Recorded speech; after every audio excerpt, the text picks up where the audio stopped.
Good evening, and welcome back to Wit and Witchery in the world of Jord.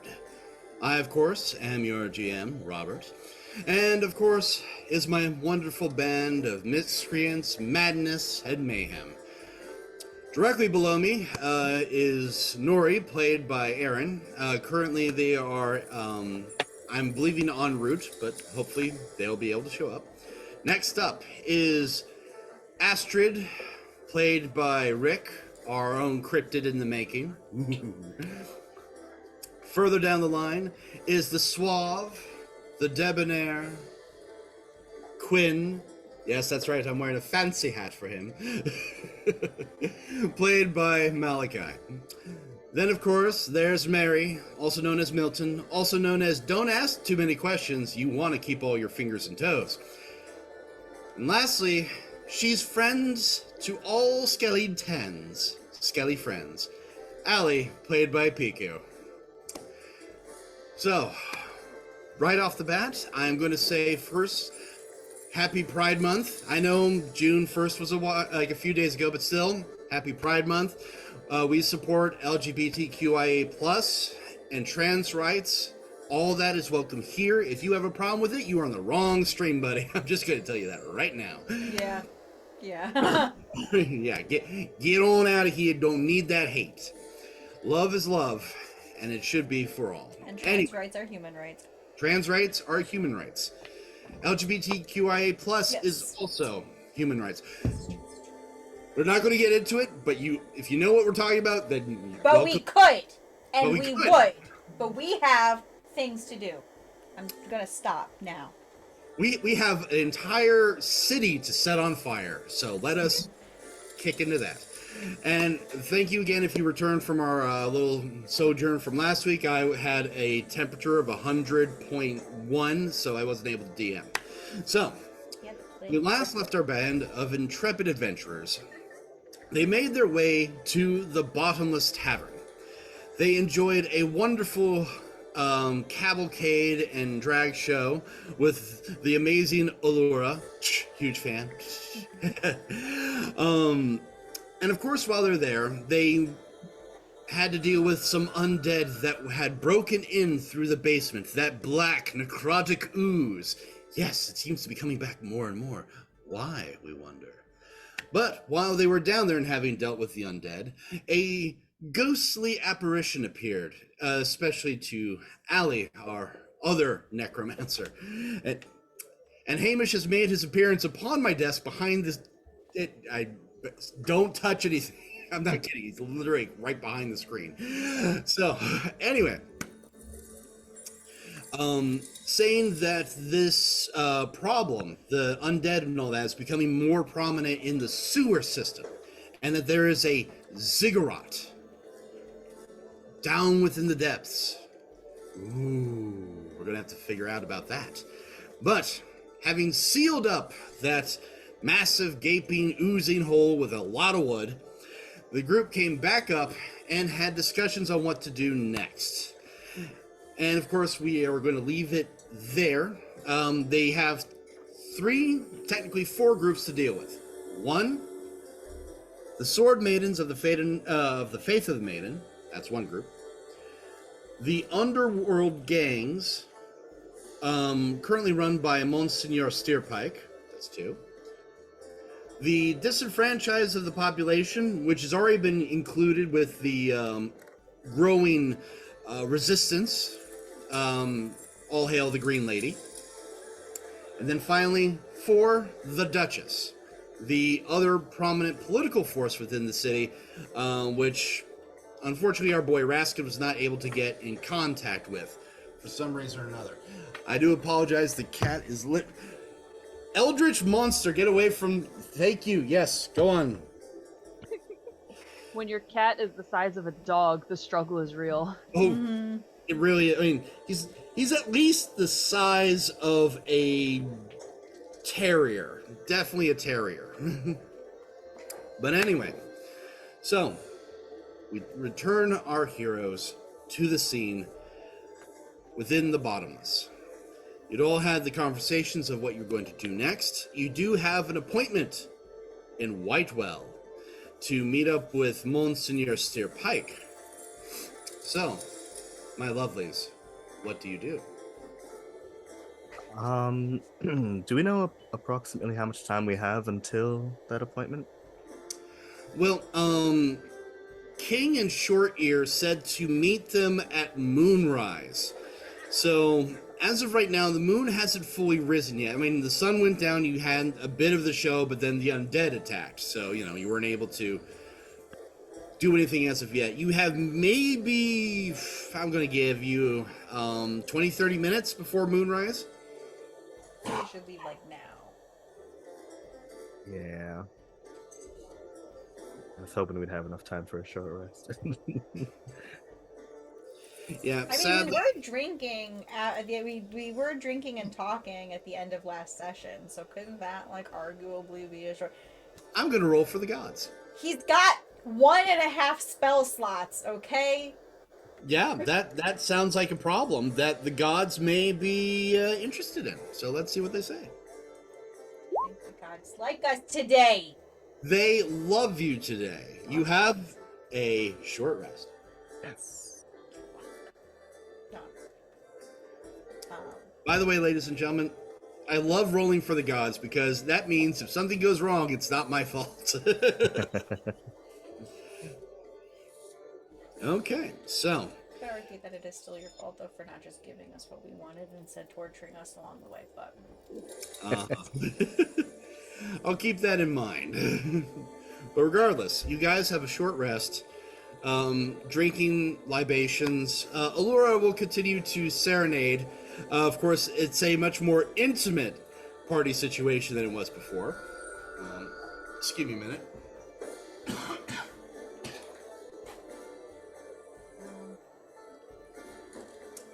Allergies. Okay, so what do you do in this short period of rest? If I remember, Astrid had a drink in her hand and then one in each tendril of hair. Oh, her hair. Yep, that's so right. she is getting drunk. That is what she's doing. Will you roll me a Constitution saving throw to see how drunk Astrid is getting? Oh dear. Oh my. So, we had drunk Princess Allie. We now have drunk Astrid. How is Astrid as a drunk? Is she very talkative, touchy-feely, combative? It depends. She's not normally combative. She's not a belligerent drunk unless like she's trying to do something and is not allowed to, or someone's trying to get her to do something she doesn't want to do. But normally she's not a belligerent drunk. So she's just taking sips from like each one at a time, like sip here and one from here. Basically drinking a pint every few minutes as each one counts. But like she does not drink ale because it's disgusting. She's drinking something else that's not ale. I'm gonna say brandy, probably. Or maybe Okay. rum. Brandy or rum. I don't like either of those things, so Wait, it's dealer's choice. You're a gin drinker, right? I am a gin and tequila drinker. You're drinking gin. Because gin is very easy to make and it's very common. So And drinking you guys know the best thing about gin is it tastes like a pine tree.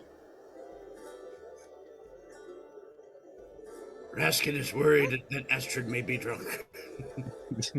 You're only worried? I'm sure this couldn't possibly affect our meeting with an important faction of the Oh, city. it's going to affect our meeting with it. Wait, what? It will be fine. If things go wrong, well, we run really fast. Wait, no. You said we have a meeting? Yes, we have a meeting. Shit! Did I know that? Mm-hmm. Did I know that? Because I wasn't there. We think- told no, we got you up to though. speed. You were Yeah. Might it was not have listened. fantastic. Sometimes also- when people talk to me, I get distracted and I maintain really uncomfortable eye contact, and I do this a lot. to make them think I'm listening. But I'm sorry, I missed that. I will be on my best behavior. And to prove that, she is going to like sit up straight and hold her drink and sip it, attempting to be like normal, and then just like be super quiet. Just I'm gonna be a jerk. Roll sleight of hand. Oh no. Does this affect your do you have to concentrate to keep your disguise up too? I don't have it up because remember there's no. It's not that. It's like you're trying to keep your hand steady and remain still. Yeah, no. It's like you're just like, yeah, I'm good. Good. Is there straws? Honestly, I would say straws are probably a thing. Think They're like made reeds. out of metal instead of You glass. could use so- like or like reeds or something. You know what I mean? Paper Yeah, straws. So so- she's like, Pull the cartoon Robin Hood. You're like, who has the reeds in the water to breathe. Like, Yeah, there you go. So yeah, Exactly. straws do exist. she's trying to like while like I'm like, if you guys are talking, she's just gonna be like the cups over here. Raskin is just gonna lean over and push the like straw into her mouth. Just like, there you go. Thank you. Always here to lend a hand. Haha. Hand. So I missed you guys' thing. So, but did you have fun? Did you meet Raskin's whole family and stuff? And what was that like?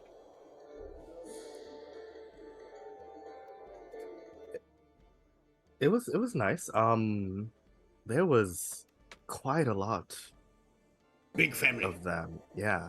Just imagine Raskin like time. It was a multitude. innumerable. So Just Yeah. fields. Okay. And I think it gave us also a newfound sense of motivation and possibly disdain for the church. Oh. Mhm. Well, yeah, So you would've liked displacing an that. entire neighborhood of people who were just minding their own business, living their lives is probably, that's a valid reason to hate them. For a lawn. For a lot? For Mhm. a grass. Assumed like when we got right when we saw like the big building thing. I assumed like they built that on your. So wait, that wasn't they did it for a lawn, like for grass Yes. that you're not allowed to walk on, that kind of stuff. Yes. Apparently, it is a place for meditative person. It's for bullshit. Yeah, that's exactly what that is. Those fuckers don't know what meditation is. Are you going to remember this whole conversation later? I don't know. Okay. It's because she's still drinking. I need to finish these because dad always said you always finish your bevy, but like I don't know. I will attempt. So tempted to be evil, but I'm not going to. No, do it. Be fine. It's fun. So as she's sipping, from the bag pops open the little eyes going, oh no, she's drinking again. No! This little paw comes out, latches the bag shut. No! Don't mind him. He's pissed because the last time I got drunk, I put him in a dress. No! No, Oh. girls. I He know. looks so cute. I know, it must have looked adorable. Milton, you could Back make up. dresses. Looks right at Milton. Good. Like, I see you. I will remember you. Dress suits? A suit would be nice. I think that's okay. Maybe a kilt. We can meet in the middle. No! You just feel like the bag, Edgar is just literally shaking. It's like a cat going to the vet. It's like, no! He's very dramatic. But okay, so ignoring the cat crying in my backpack. So the church, just so we're on the same page, the Church of the Dawn destroyed and then like Raskin's family and friends' neighborhood for a lawn, and we have a meeting, and the meeting is what are we? Who's the meeting? Who are we meeting? We're going to meet the head of the underworld. The devil? Not I that don't know if they Of call the underworld. him Bible. that. Not the underworld. It's the underworld, right? No, yeah, Mary, Abigail, you're right. She's Okay. drunk. It's fine. Never role played a drunk person before. No, it's perfect. So It's lovely, isn't it? it's very nice. I appreciate Allie being at the same level that you were at earlier. Although I don't, maybe I'm not there yet. And then one of like the hair comes in and just yeah.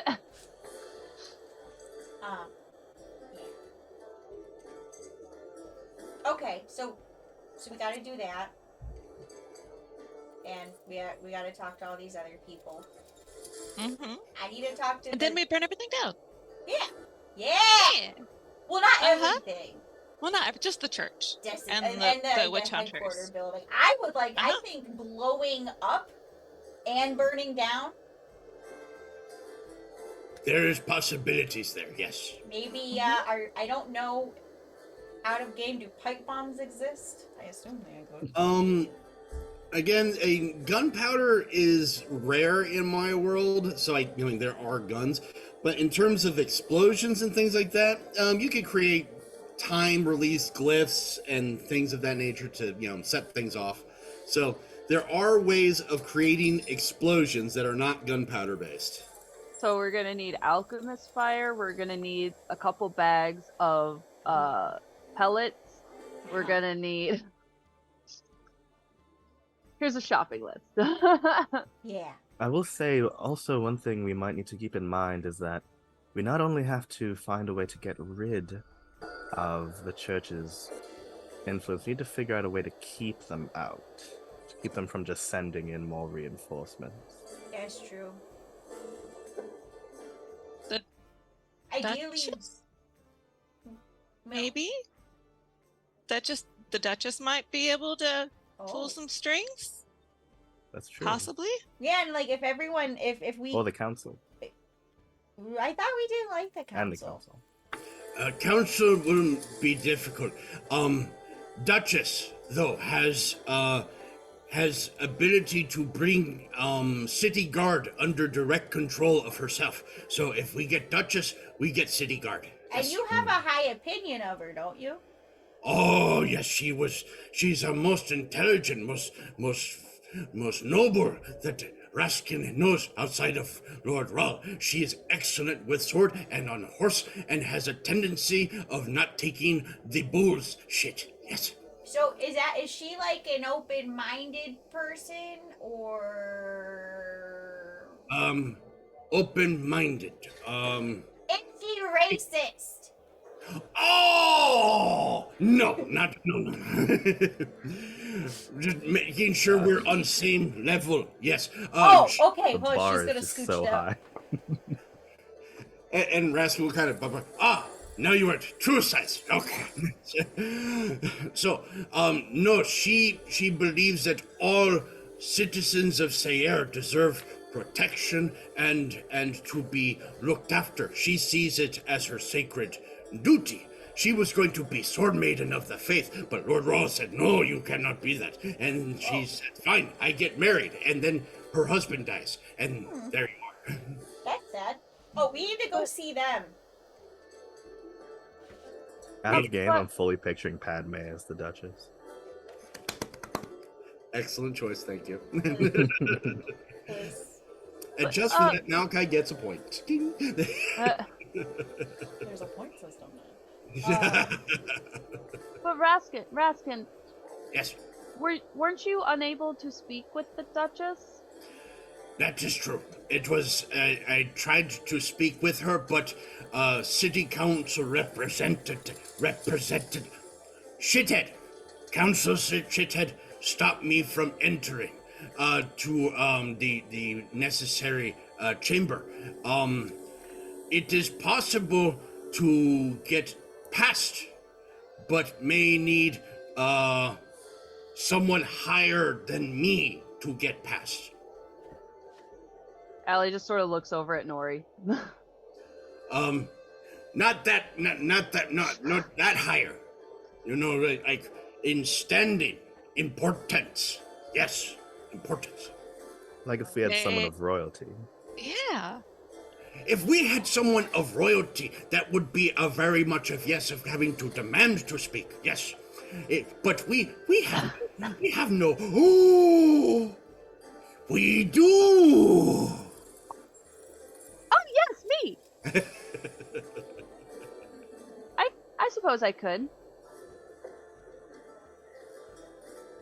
Would be So look into is yes. that so tonight we see Monsignor, and tomorrow we see the Sword Maidens, and I what's the word? Announce my presence to the Duchess.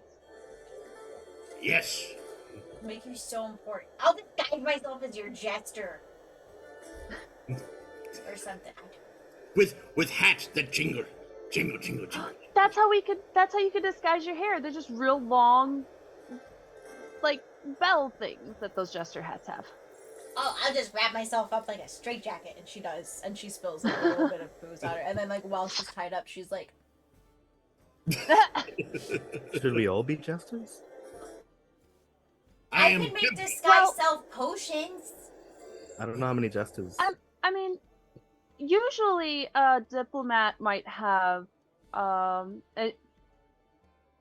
seen some gatherings, but I haven't directly addressed them myself. But they usually have some sort of a knight's guard.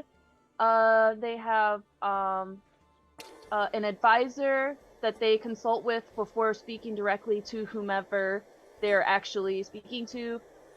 They have a cultural Attaché? that word. Just to make sure that the diplomat doesn't cross any boundaries that they might not be aware of. Things of that nature. So it's very possible that, you know, my entourage is simply of a smaller, more discreet nature, as opposed to a traveling troupe of jesters. Although we could do that too. We'll put a pin in that one. We can do that too. We could be We'll come back to jesters that one. anytime. We'll address that tomorrow. Oh. Remind me later too. I have stuff to tell you folks. Oh, Raskin is nervous. Why are you nervous? There are parts about you that frighten me. Oh. Right? And that's awesome. But in good way. He slides a little bit away. Reminds me of Baba Yaga. Very woo. Wait, you know Baba Yaga? I mean, not directly. I've heard stories, and yeah. Okay. Okay, I'm sorry. So, it's been a short rest. Are you ready to continue on? Allie's good. Like, we've all finished that bottle now, right? Like, she's just carrying around an empty bottle. It's an empty bottle now, yeah. At the very bottom of the bottle, there's a little message saying, if you're reading this, you're dead. In Elven. Ah.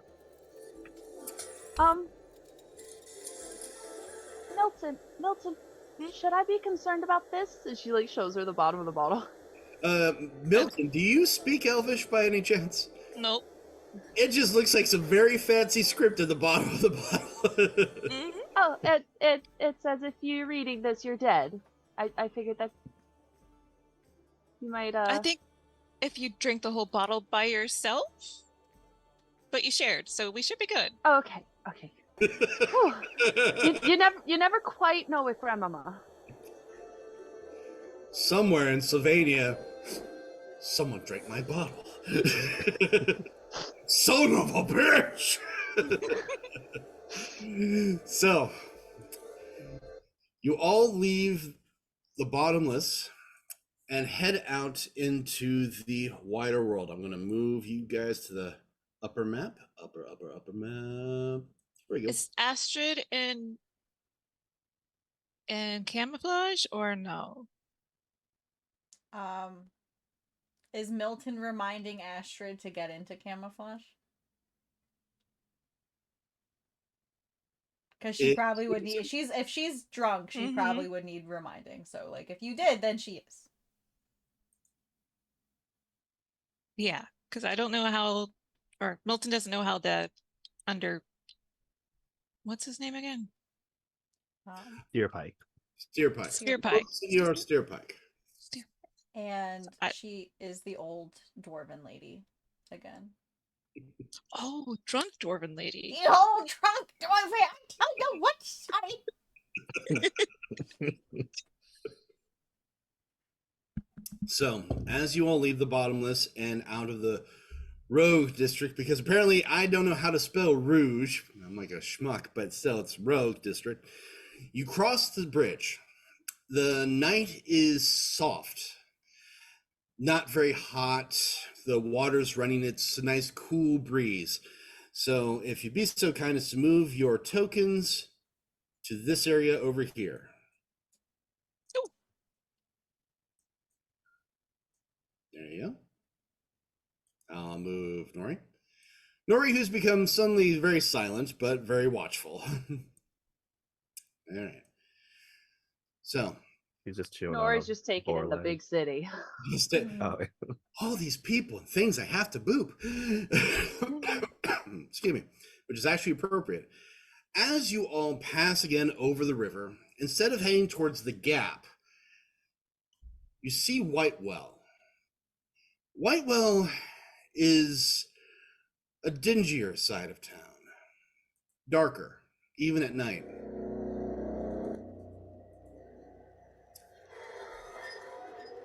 The sounds of people being forced to live together in closer proximity. Yeah, you're definitely hearing rats. This is also close to the river, so you also have the rushing river just flowing by. This is a darker side of town, a dangerous side of town. The moon is rising just over the mountains, and you see there in the dead center of this part of town a white well, a well that is painted alabaster white, so it can easily be seen in moonlight. Everybody roll me a perception really quick. To see the white well. No, you guys see the white. That's not what you're rolling for. Rolling for other things.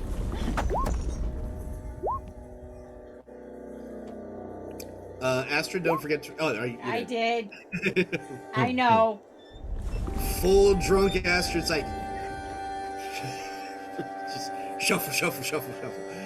All right, so I'm gonna roll for Nori because they are not here. Again, just taking in everything. So,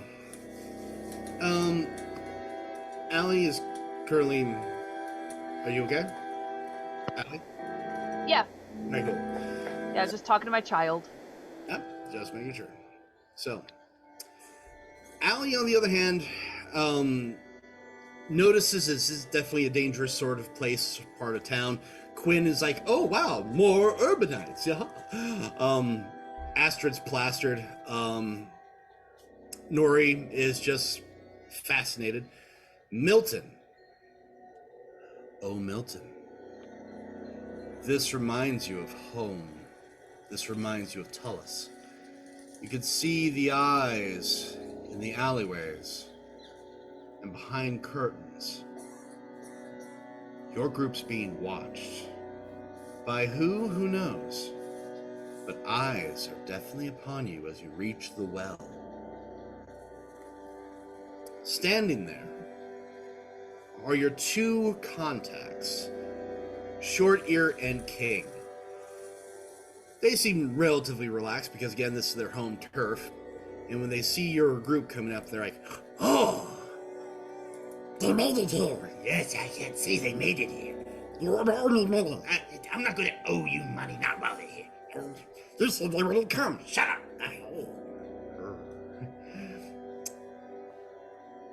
Short Ear, which is the more, commanding of the two, comes forward and goes, "So, are you certain you want to speak with Monseigneur?"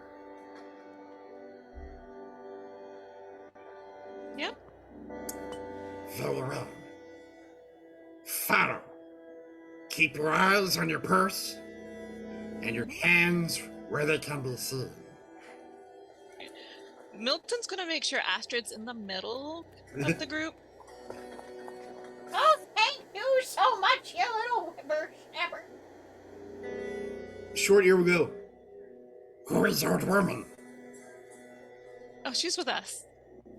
"Ah, I'm Is it- glad I've been here the whole time. is her talking? Dwarf. Oh, it's a dwarf. Yes, a dwarf. Ah." They lead you deeper into Whitewell. The buildings and houses, as you're getting closer to the river, are more crushed in and crushed in. This seems like a de facto river district for this part of the city. It's definitely not the docks, but this is where, river boats, river barges dock here at night for reasons.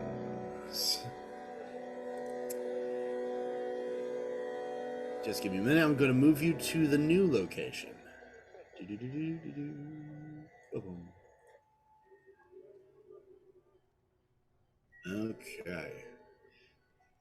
After a while, getting as close to the river as possible without actually getting in, you're led to a kind of crooked building. And a lot of these are all kind of shunted in towards the streets. This one is a little bit more crooked than the others. Inside, it sounds not like a tavern, but definitely a place where people meet. Smoke, tobacco, that deep musky smell just kind of wafts through the various darkened glass. If everybody would be so kind to put their tokens where I am clicking. It's at the bottom of the map. Yep, there we go. Oh, okay. Oh, we got you. Can you click again? Oh, yep. Okay. Thank you. There we go. All right. And let me see if I could actually get Nori. Here we go. And one more. Where'd Nori go? Don't worry, I got Raskin. I'm just trying to get Nori to show up. There we go. All right. And then, of course, our boy Raskin. Yes, Cat, I know. All right. And Raskin. All right. So, these two. This is King, flipping a coin through his fingers. And this is Short Ear. They come up to the door, and they look back and say, remember, hands where they can be seen. No one makes sudden moves. Goes up to the door and knocks. A slide pulls across. Two feline eyes look through. And he goes, "What do you want?" "Here to see Monseigneur. We have appointment." Yes, appointment. Door closes. Or the slide closes. And the door opens. Behind the door is a 8-foot tall Leonin. Not obviously as tall as Nori, but broader and again feline. Looks like it could basically tear a person apart. Opens the door, steps aside. Who's going in? All of us, right? All right, Ed. Nori will step in, but will take a spot on the opposite side of the Leonin because, like, do I boop? Don't boop. Boop? Don't boop. Boop?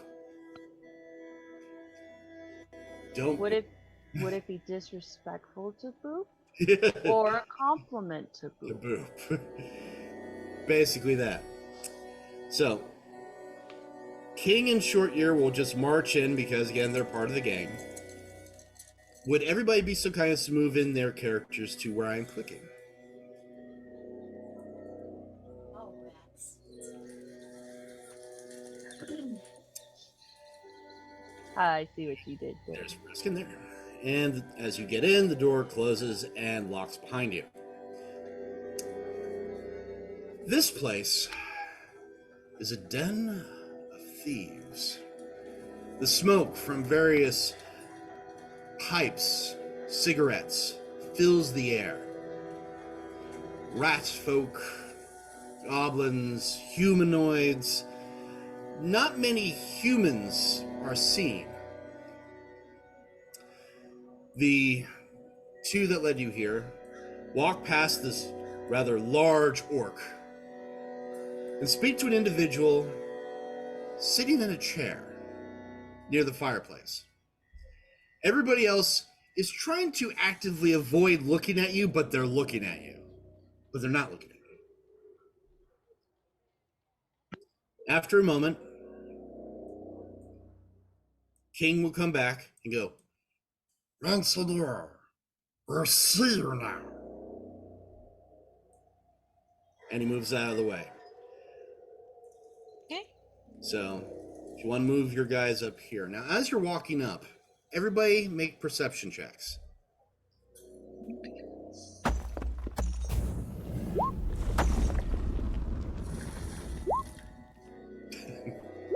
Typical answer. All right, Quinn, Allie. Allie is Hey, Milton. very concerned about the amount of warning given before coming in here and is staying like as close to the group as possible. And Milton's trying to keep an eye on everybody and everybody's purses. And... Raskin will stay in the rear, kind of keeping an eye on the big orc individual. Quinn, on the other hand, his eye is noticing not only the various individuals here, but his magical eye detects something. There's a warlock here. And a voice speaks in your mind going, "A rival is here, Quinn. Be wary. We may have dealings with them later." Arrival, not arrival. Okay. So, I'm going to turn down the music just a little bit because what I'm about to do, I want to make sure people can actually hear. So, this individual turns in his chair, pipe in hand. He goes, "Bonjour. I have been told that you want to speak with me, no?"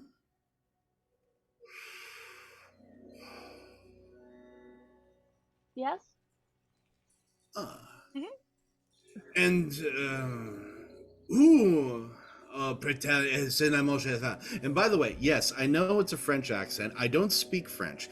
This is Ardanian, so it sounds French, but in my mind, it's an actual language. So there you go.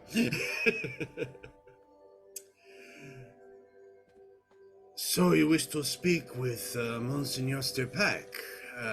let me see. And as he's looking, you'll notice that his eyes, though kind of old, definitely are sharp. Looks over, it's like, uh-huh. You as a group I've been hearing so much about. My ears, they tingle. Supposed to be, you know what I mean. So, which of you knows what they're doing, and which of you thinks they know what they're doing? I think I know what I'm doing. Milton probably is the one who most knows what they're doing. We have several things that need to be done. It depends on which you're referring to, I suppose.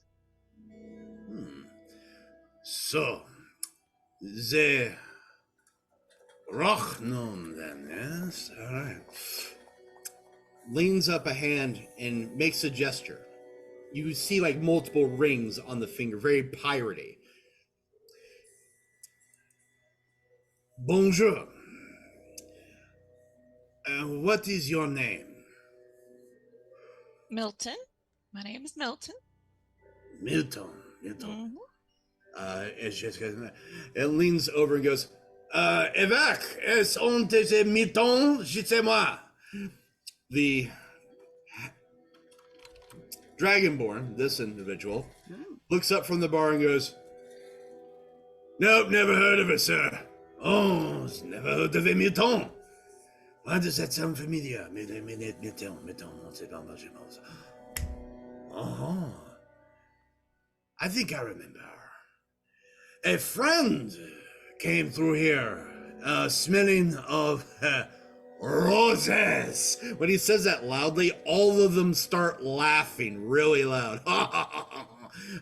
She came through as a look for a gnome named Milton.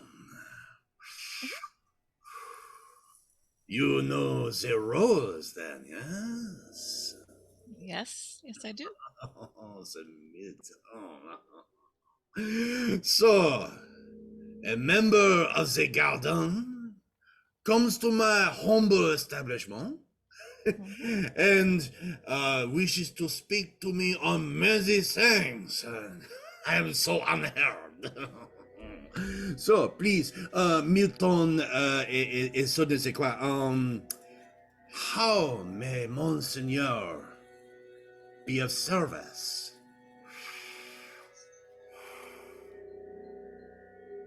Well, which one? We may be causing, no, I need chaos at the church at a certain time. The church. And a lot of the other, members kind of stop what they're doing and look over.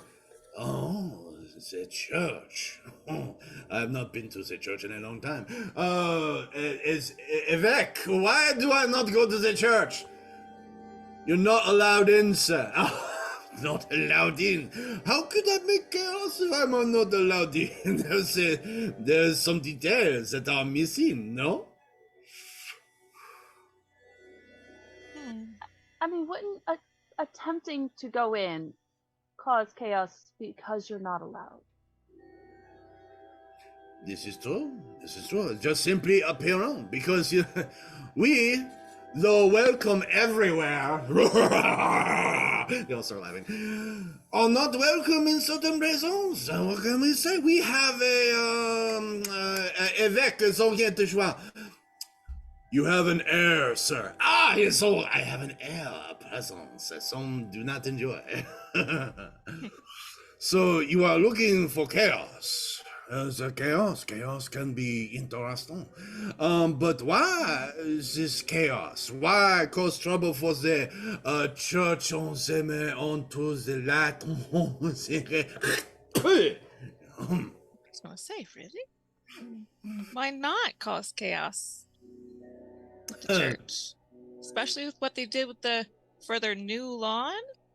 Oh, c'est vraiment just a gap. A number of the goblins are like,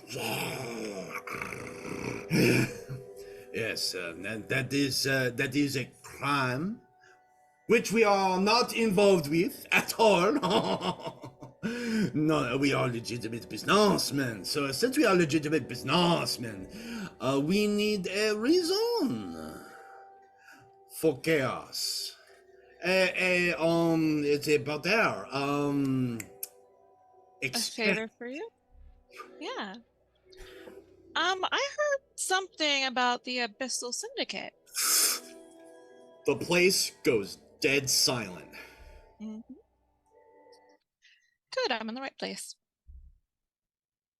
Entends, je sais mon épaissement de dévange. So, Milton, friend of Rose, who is also associated with an interesting cavalcade and a Jostocar, wants to assist Monseigneur Stirpak with the Abyssal. Yeah? Mhm. Yep. Interesting.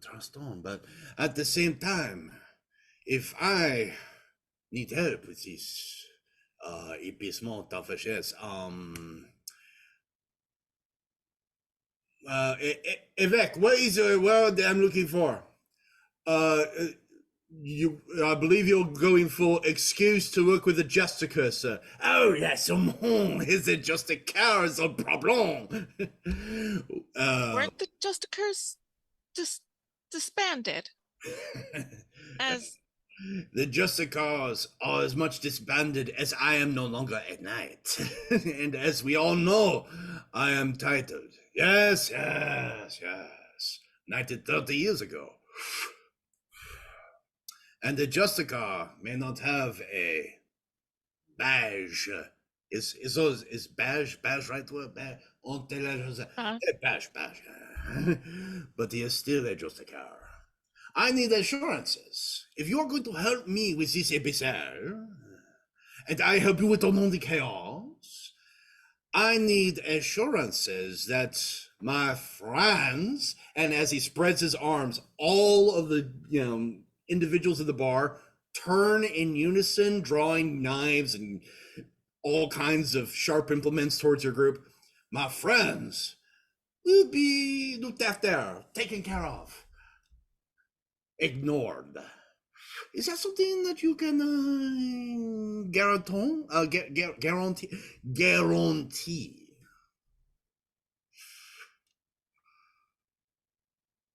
ignored for how long? Oh, does she say bon? She say bon. Yeah, she knows the word.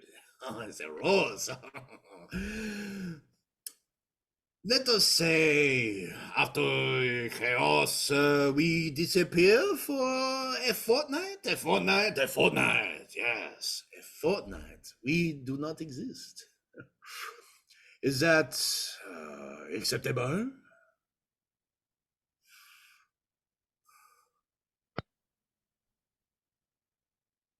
Allie wants to look at Braskin's reaction to all of this.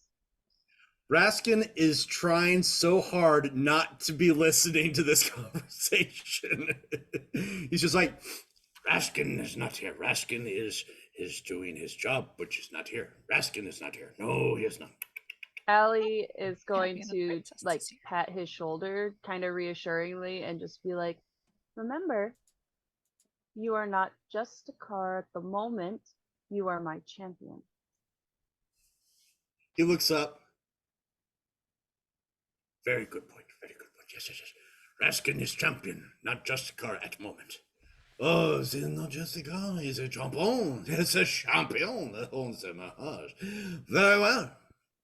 We have an accord. You help us with the abatement. We do what we do and disappear like mist in the night. Yes. So, Évêque, musiquement. Music returns, but this time a little bit on the happier side.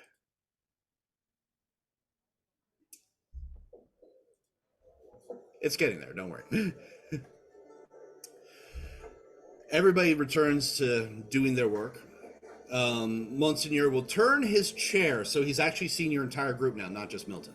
It's like, so, to help us with Abysmal, as per our accord, which, yes?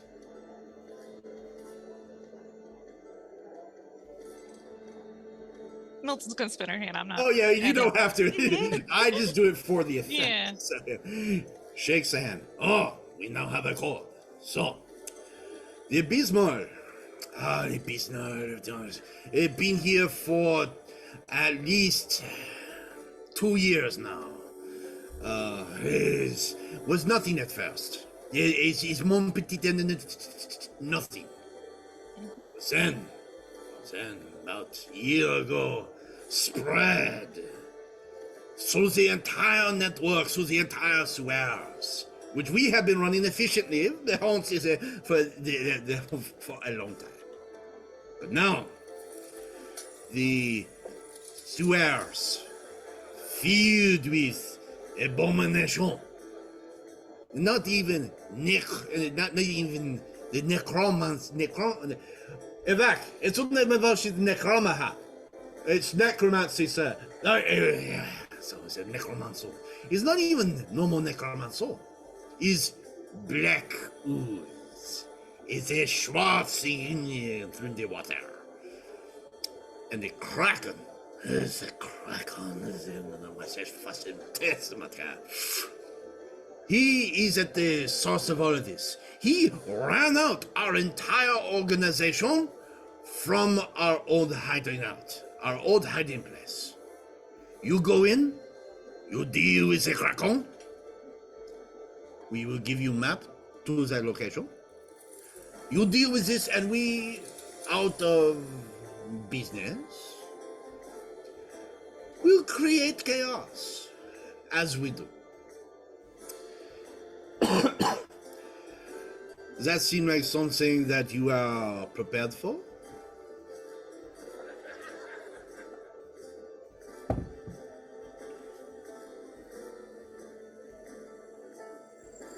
Yeah. So simple, so quick, so easy. I wish all business was like this. But that being the case, then, when will you be able to venture into the underworld?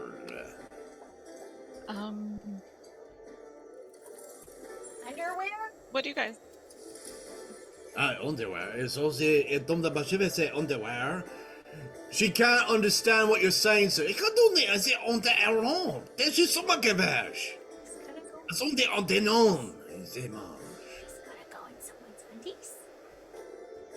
It's okay, Granny. Okay. She's But had a you lot to deal with drink. women. Well, you bring old women here. She's actually the powerhouse of our group. That's right, whippersnapper. Yep. Oh, because she is, so with the bee. Oh, it's a dwarf. Oh, c'est quoi ton? Ça m'a été a dwarf. Old woman dwarf. C'est bon.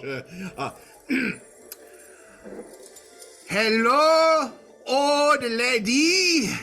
It is very nice for you to be here. What? It is just one. What's he selling? Allie's gonna look towards the bar there and just be like, is it possible to get perhaps a water or orange juice or something? As you say water, everything becomes quiet again. They all look directly at Allie. The Dragonborn walks up, leans down and goes, "Did you ask for water?" She said Was I not supposed gin. Right. Water. Reaches down under the bar, pulls out a glass jug, clear liquid, pours it into a glass, slides it across. Everybody's watching this. to? Okay. Allie's gonna pick it up. Thank you. They're waiting for you to drink. Oh, it's Smell not for it- smell me. it first? She's walking Smell over it to first, Astrid. maybe? Okay. You walk over to Astrid. They're all watching you like. They're very fascinated by this water. It doesn't sound too good. I suppose it's not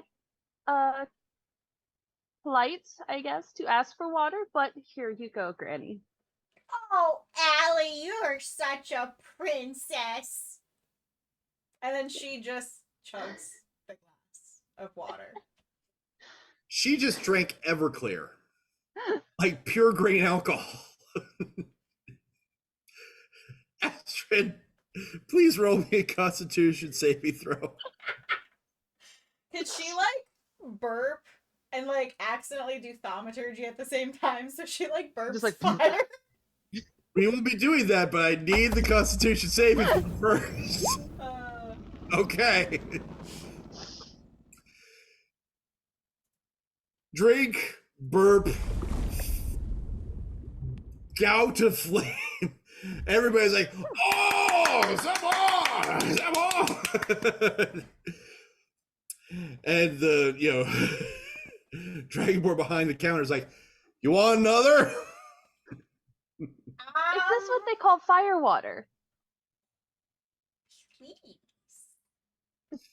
No, It's she fire. no.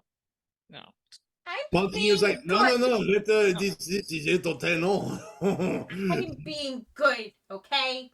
I haven't started Who any might be a trouble. bit They much. all left. They sure did. Now just remind me again, you're using disguise self for your ability, right? Yeah. Okay. Are you taking another glass of Everclear? Did he hand it to me yet? Yes, he did. Then we're not going to be rude when we're making business negotiations. Okay. This is negotiation. Can Quinn try to Constitution take the saving glass? throw, if you please. Can Quinn try to take the glass from her? Oh, are you going to actually try or be smooth about it? I mean, As smooth as you were with that lady, Goliath. If it's you're not going to, relatively I'm going smooth. Yeah. All right. Sleight of hand, please.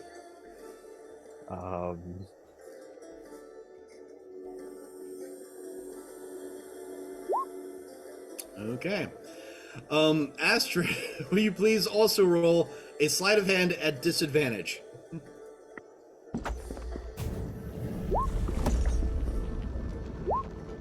It was meant to be. So, as Astrid's like, I've been good.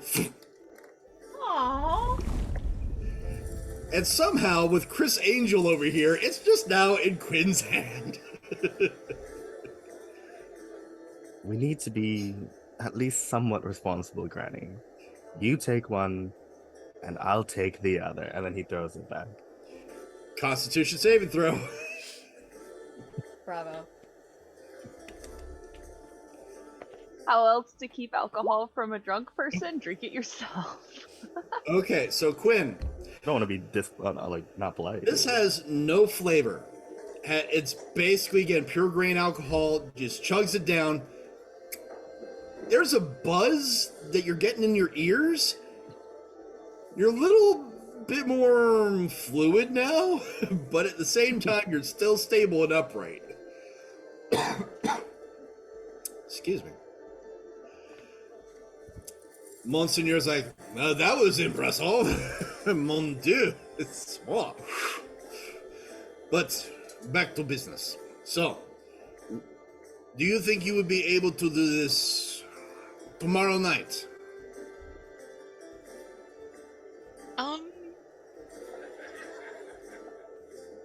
What do you think guys think? Or how long does it take for Granny to detox? I'll be fine. Don't you worry your pretty little head. And we have that appointment tomorrow too. Jesus. But that's in the morning / afternoon, right? Did we set an appointment? I think we were just planning on. Game, you guys were only planning on doing this. You don't have an appointment. This is the only Oh. appointment that you've had. I know. And I'm he just did saying want it's us to- appointment because Oh, she's just gonna burst in and basically announcing, "Hey, I want to go talk to Duchess" in the correct political true. royalty way. I was just specifying. Yeah. Depending on the circumstances with the abysmal what was it, abysmal darkness or something? Syndicate. Syndicate. I wrote down one thing. Uh, that may take a little bit of time unless we get started right away, and we do have 2 other parties that we're trying to speak with. Yes, so I would think at least 2 days, especially if things with the Duchess get held up for political reasons. 2 days? Very well. In 2 days' time, you'll return to Whitewall. We will have a map ready for you, and one of my own will lead you to the entrance to the underworld, and from there, it is up to you. Now, Okay. if you will excuse me, I have a beautiful fire, a fine pipe, and a glass of elm d'orange. Yes. Sorry, Yes. just one thing before you go. You said you wanted us to deal with the leader, the Yes, Kraken. the Kraken. Yeah. Did you have any, like, specifications on the manner of dealing? I have a feeling your friend Milton knows how we deal with problems in our world. Is that not right, friend of Rose?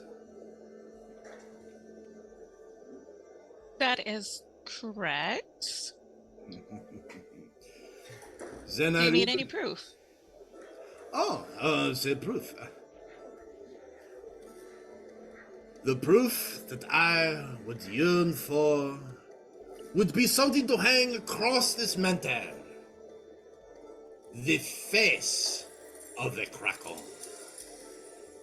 To hang here for all time so I can go, got you, motherfucker.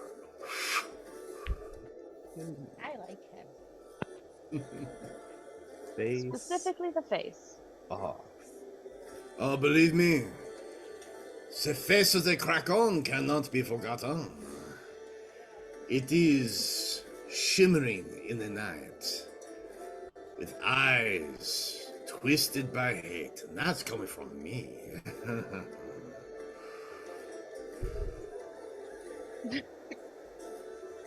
Okay. But again, if you'll excuse me, I am going to enjoy the rest of my evening. You are welcome to stay here, but I am not responsible for your safety. All right. Good evening. And he will turn his chair back, return to the fire, having his smoke and his drink. The large orc, again, this individual here, has just been staring daggers at Raskin and Raskin back to him like there can be, oh, could take you. Raskin thinks he kick your ass. You know, that kind of like unspoken hatred, rivalry there. Mm-hmm. I like it. Allie's very subtly going to step just a little closer to Quinn so she's not directly between these two. All right. Time to go. All right, so if you guys are leaving, you could head back down. I'm gonna roll for. No, I want to roll for the gods for Nori, but I can't because that would be wrong, and Nori's not. Aaron's not here, so I will say that nothing was booped this time. But of course, Nori will leave, and there we are. The door is closed and locked. So you are all back outside. It is moonrise fully at the zenith at this point, so it's a little bit past 1 o'clock in the morning. You're very inebriated. What would you like to do? Well, considering we have a very long day ahead of us tomorrow. And we're not exactly a good part of town, so I say let's go back to the Gilded Lily? Yes, Gilded Lily. Yeah, all right. So, you guys, with drunken Granny in tow, and a buzzed Quinn, of course, bone sober, everybody else, return to the Gilded Lily. The lovely keeper of the inn, as soon as you come in, goes, oh, good evening. Hello, hello, hello, hello, hello. Good to see you all made it back safely. And of course, as Astrid comes in, the illusion disappears because of the magical enchantments. And so little Granny is back to, well, crazy Astrid. Your rooms have been made ready for you, by all means. If you wish to go up and sleep, does anyone require anything for the morning? You wouldn't happen to have like a hangover potion, or Oh, yes. someone drank way too much and kind of thing? I don't know what you're According to Astrid. insinuating, but it was a day. Don't worry, I keep those in stock. I'm an amazing brewmaster, so we Yay. will have something to help with that in the morning. So, Good. as you guys head off to your rooms, is anybody going to do anything before the long rest? Yes. I will. What was her name again? Oh God. Sorry. I don't remember either. Wait, did I have it? Yeah, let's call her Lily. Lily. No, isn't it Melda? Imelda. No. Imelda. Okay. Yeah, I knew it Yeah, was Melda. Aha. Imelda Lily. Milda Lily. There we go. Mm. I know what I'm doing. I'm completely professional. Imelda Lily. So, yes, Imelda. Milton, I'm going to ask, you wouldn't happen to meet a Rose, would you? Rose? Mm-hmm. Now, when you say that, do you mean like a actual Person? rose, a plant person, someone named Rose, or someone who wears roses? Someone named Rose. Rose. She pulls out her big book of guests. Rose. Nope, have not had someone by the name of Rose here. Okay. She tends to find me wherever I'm at, so Oh, should she I doesn't have cause any problems, but is this someone that you don't want to find you while you're here? not particularly, but I'm not going to be troubled. I just didn't want you to be alarmed if she does find her way in here. Oh, no, I highly doubt that. I mean, you'd have to be someone particularly powerful who have had a spell cast on you to find your way. Don't worry. Everything. So no one from the garden could sneak in here. What garden? Oh, you don't know. It's a lovely place back home. Well, I do love a good garden. We can talk more about it later. I have an entire, backyard garden where I get all my brewing potions. I would love to discuss them with someone who actually enjoys horticulture. It gets so quiet here sometimes.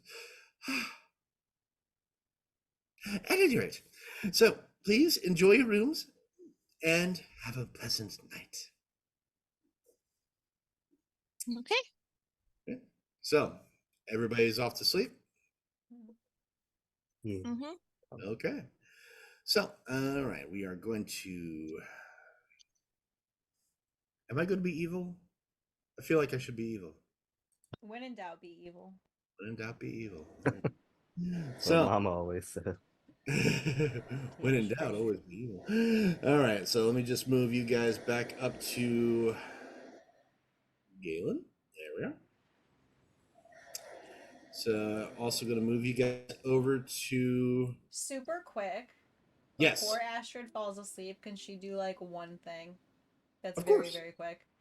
Like as she's passing out, she's going to think in her head, "Hey, I'm sorry for being really like obnoxious earlier, but thank you. I appreciate you." And then she fell asleep.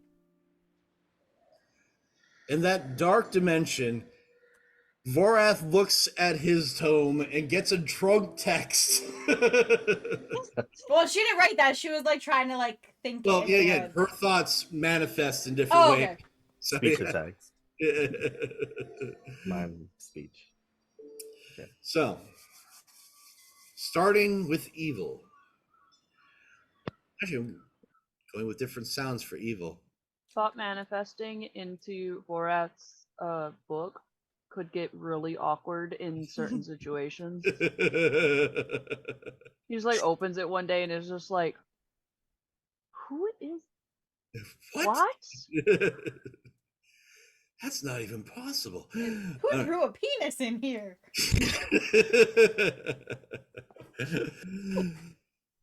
Exactly. All right. So, so I mean, I wasn't gonna say it. It's so detailed. Why is it so...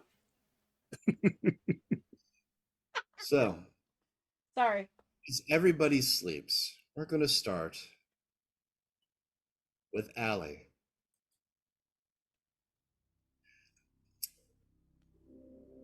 Allie finds herself in familiar surroundings.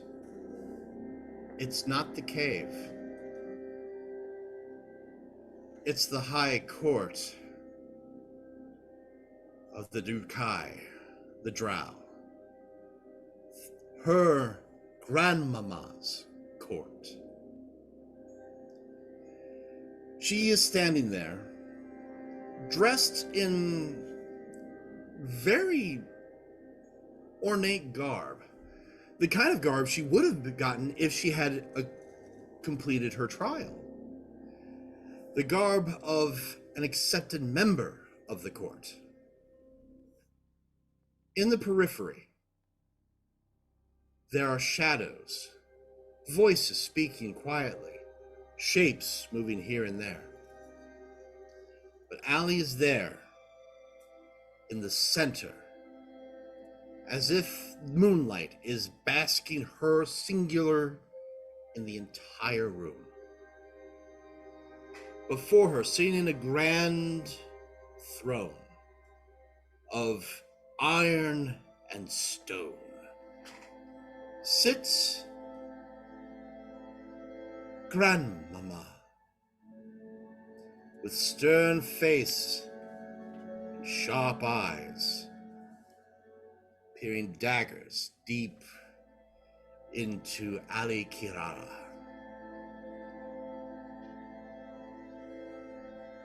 Step forward, child, she commands. I follow.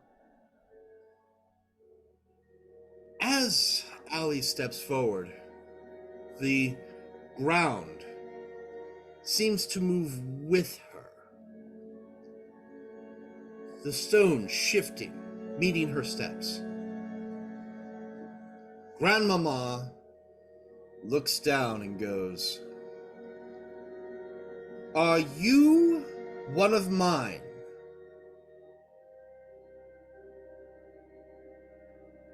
Yes.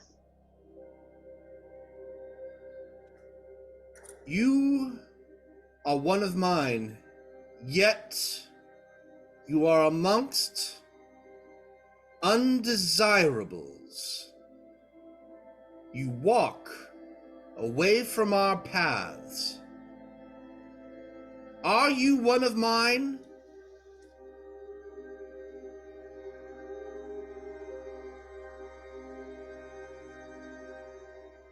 Some paths diverge.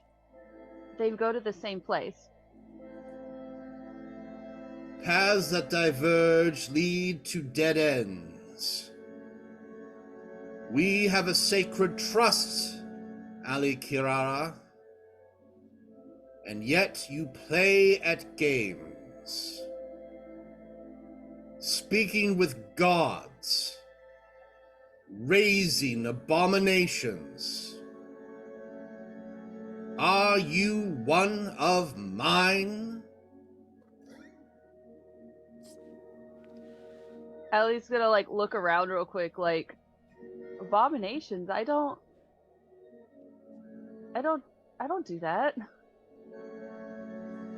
As Allie looks around, skelly friends, more skelly friends, those that she rose from the dead to create companions, appear in the light.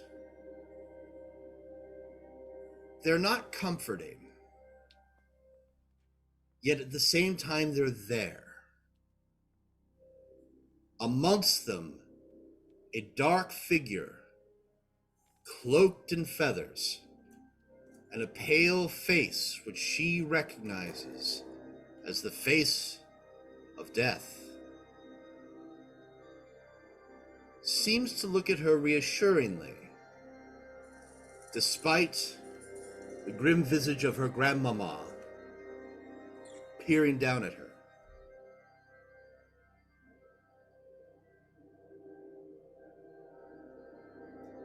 Do you choose these other paths over us?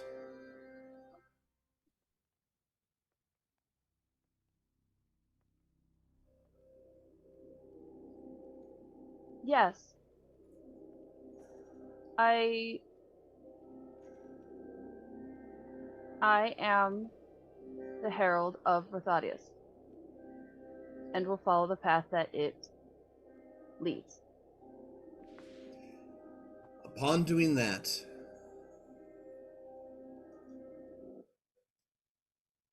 the room shifts and changes. The figure once more appears.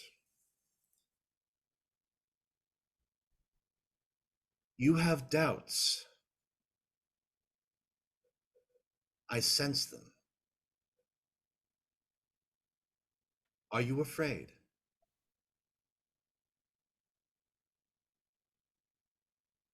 Yes. Honesty is all that remains in death. Death is always honest. It is the end. Knowing that you have fear in this path that you are choosing, excuse me, shows that you are on the right path. You are going to a ziggurat deep within the heart of Galen. But know, I am only a part of it. There's more than just death. The figure starts moving back into the shadows.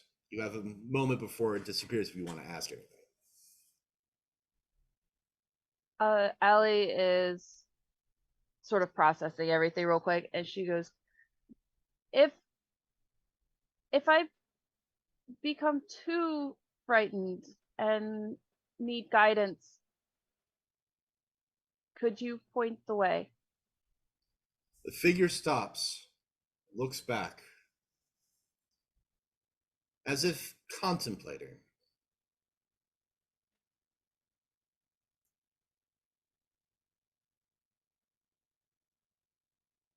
The true path reveals itself to those that have accepted it. The hand of death never wavers.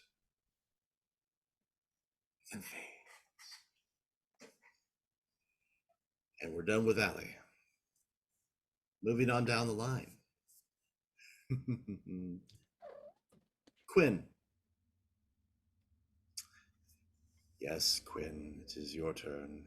As you sit in your room, looking over your various tomes, that's the right one. various tomes. The voice returns to you again.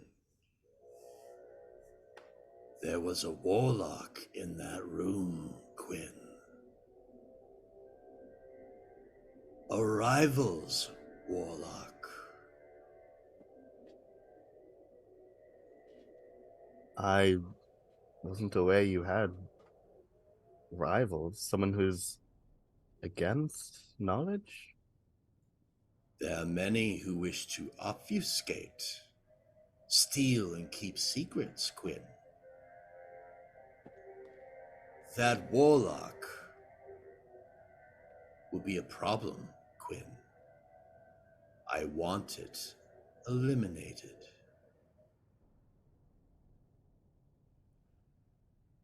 I'm not sure if you saw what I saw, but that was an entire room. I mean, they're like underworld assassins, killy stabby murder group. Like, if I tried to take out one of them, they'd all come for us. I mean, we're strong, but we can't take on that many people. Is the knight demanding the player not move them? Is the pawn requesting not to be turned into a queen? Quinn, you are surrounded by power.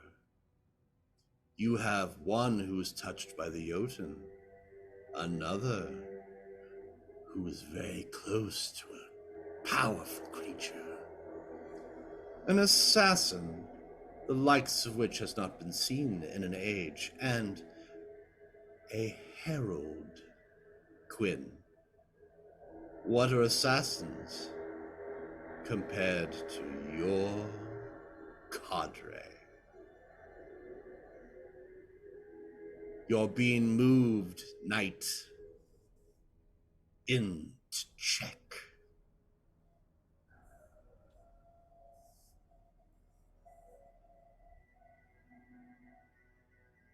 I mean, did this person even do anything against you? Was it just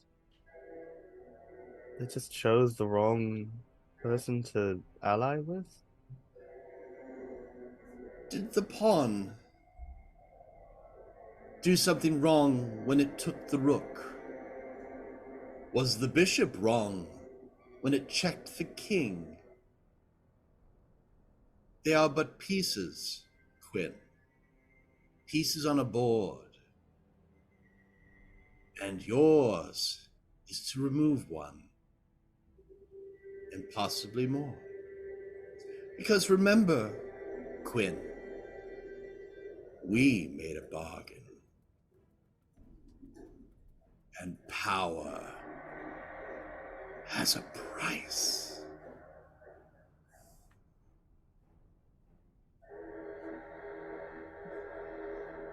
A knight must make plans. The warlock may be vulnerable, Quinn, but it is up to you on how you remove the piece.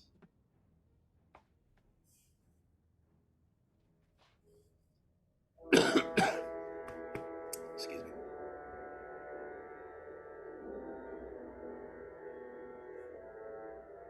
Damn.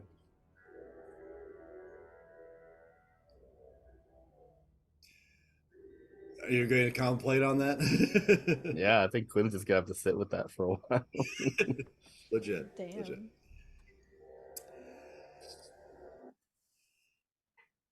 Milton, I am going to be brutal with you. No, I'm just kidding. So, Quinn,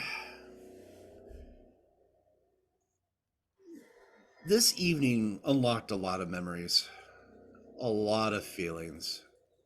Rest does not come easy. Sleep is difficult. You remember in your dreams, Milton, being a young rockling gnome on the streets of Tullus.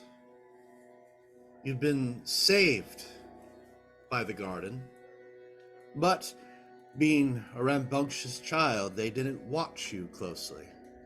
So you ran through the streets along with the other street children. Being clever, being fast, learning how to use your hands. But Whitewell reminds you of that dark alley, that dark place in Tullus that none of the kids dared go down. Butcher's Alley. That smell. The smell of meat. That smell of mildew. Rings in the head, Milton. And Milton, you find yourself as that child again. Standing before Butcher's Alley. The other children having laughed and said you weren't brave enough to go down. Do you go down that alley this time, Milton? Or do you stay where you are? And the kids are still going on and on, as kids do, right? As do. But you can't really tell their faces. They're there. What they're saying to you. Come on!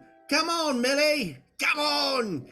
Don't be a trollop! Of course, they don't know what a trollop is, but you know.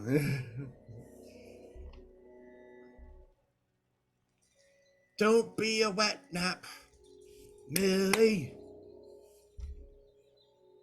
Don't be a padlock, Millie. You know, they're basically taunting you. Do you go down the alley, or do you stay where you are? Do you confront the children?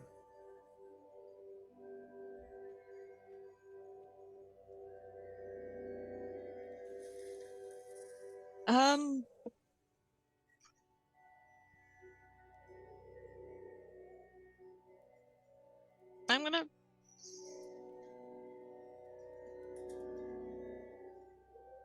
right, so, out of game. This is just me or Milton, like now. Mm-hmm. But in Dream World, she's a child, but she still has. It's still Milton now, right? Yeah. She's gonna go down the alley. All right. So, marching down into Butcher's dark alley, the voices of the children fading behind, but the smells remain. The dark lights, sound of cleavers cutting, slicing, coughing in certain areas. Rats, Milton.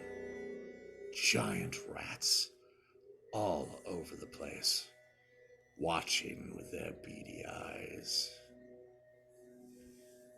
As Milton turns a corner in the alley, standing there with a long cleaver is Rose, fully grown, but wicked, going, Millie, Millie, little Poppy, coming down to play a game. Lost she was, but then she was found, all to play this silly game. Are you ready to play the game again, Poppy? Tapping the knife against her cheek. No, but I have no choice. There's always a choice. You could have stayed. But we all know, she like takes the knife kind of to her neck. We all know when the garden chooses us, we have to do what must be done. Mm-hmm. She flips the long cleaver, hands it over to Milton to take. Okay, Milton, take it, or reach out to take it anyway. As Milton reaches out to take it, takes it. Then there are flashes. memories, violence. So much violence. But all in flashes. And Milton wakes. But we're going to pause on Milton. Let's just stew on that. Last one is our dear, wonderful Astrid.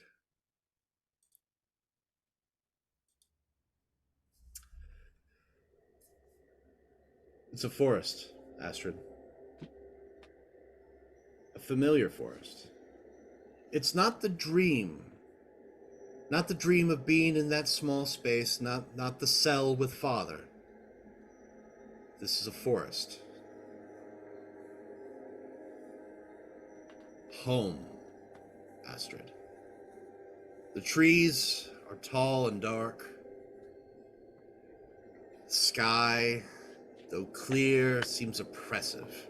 There are no stars in the sky, but there is a sickly yellow moon. The path before you leads to a sign that says Bray. Or Bree, excuse me, Bree. Do you follow the path onto home, Astrid? What's behind me? More darkness and forest. And yes, she goes forward. As Astrid moves through the wood, the trees turn from great oaks to more sickly, twisted pines, dead trees. Even though it's night, smoke can be seen in the distance. Astrid continues to move forward. And more smoke seems to appear. The distant sounds of yelling and screaming, faint, but there. A presence is felt behind Astrid. Does she go forward or does she look back? She looks back. Looking back,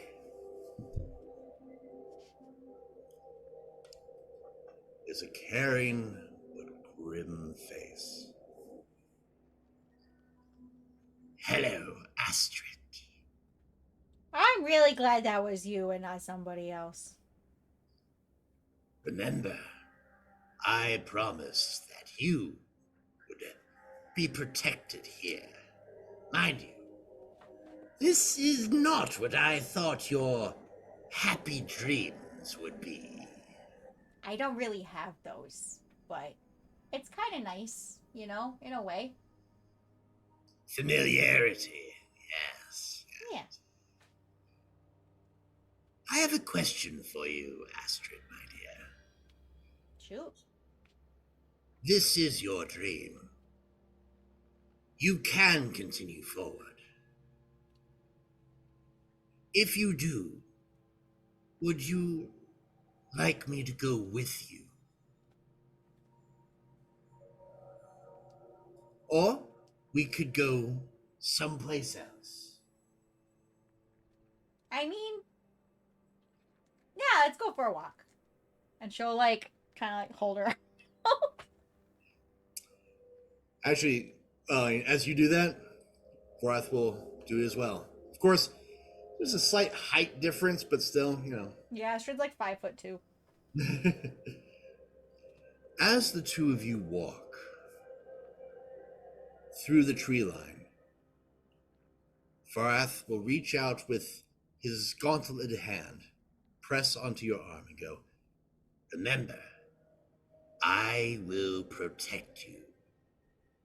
What do you As think? long as you want me to." Oh. Okay. Why do you keep saying that? Is something happening up ahead? Well, yes. Also no. Your mind, Astrid, has tapped into a strange realm.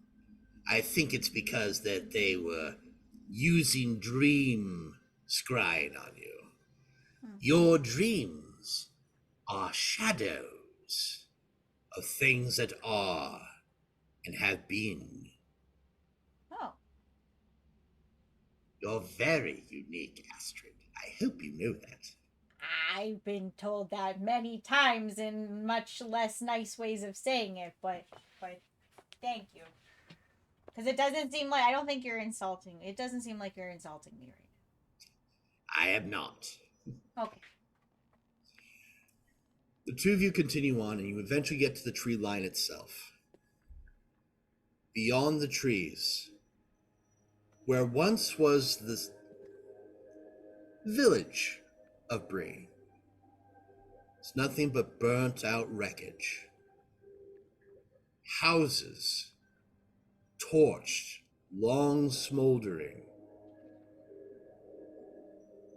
Figures move amongst the shadows and the smoke.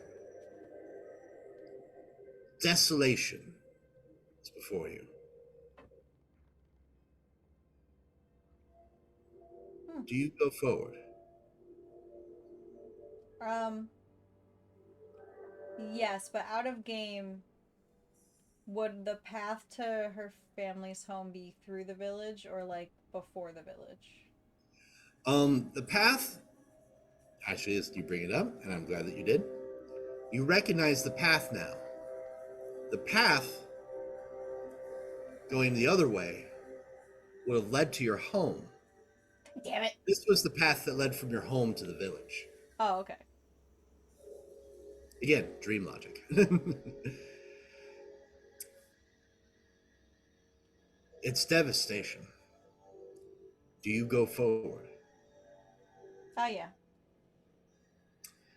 As the two of you move forward amongst the destroyed ruins of Bree, Vorath comes to a stop. He goes, "There's someone else here." Okay. Like, not the... I have not met before. How upsetting. As Astrid looks out in the smoke, a sign appears. Midnight Carnival. And just beyond that, a great top. The sound of music. And a figure standing at the entrance. With a bad eye. Hunched over. Long talon-like hands. Goes, "Welcome, dearie. I've been waiting for you." She's just gonna look at Vorath like, what do? Like, Well, if it were me, I wouldn't go further. why? But you are not me. But okay, so what's your reason though for not going forward? Is she fucking creepy? Do you know who she is? I think I do. It's a little hypocritical for any of us to be calling someone else creepy though, to be honest, but Granted. yeah, I mean, like, The thing is, though, I am not in my full power here. She, on the other hand, seems to be in her power. Wouldn't you like to know?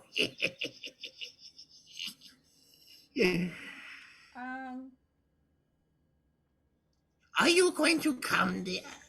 Come see the delights of my midnight carnival. From one sister to another. You just hold on 1 second, okay, Granny? And she's gonna turn back to Worth and be like, okay, I think Broomy kind of warned me about her. Oh. I don't know if it was like a serious warning though, or like one of those things where it's like this person won't shut the fuck up, so don't talk to them kind of thing. Vorath will take his hand and pull back his robe to show his full visage. Go. I believe you should listen to your Aunt Broomy this one time. Oh, go ahead.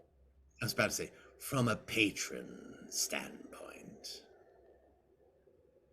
Okay. She's gonna turn back to the old lady. I don't know if I have the time right now. What do you want? Isn't it obvious, my dear? No, of course it's not obvious. That's why I'm asking you. You? Why? Well, does a granny need to see her granddaughter?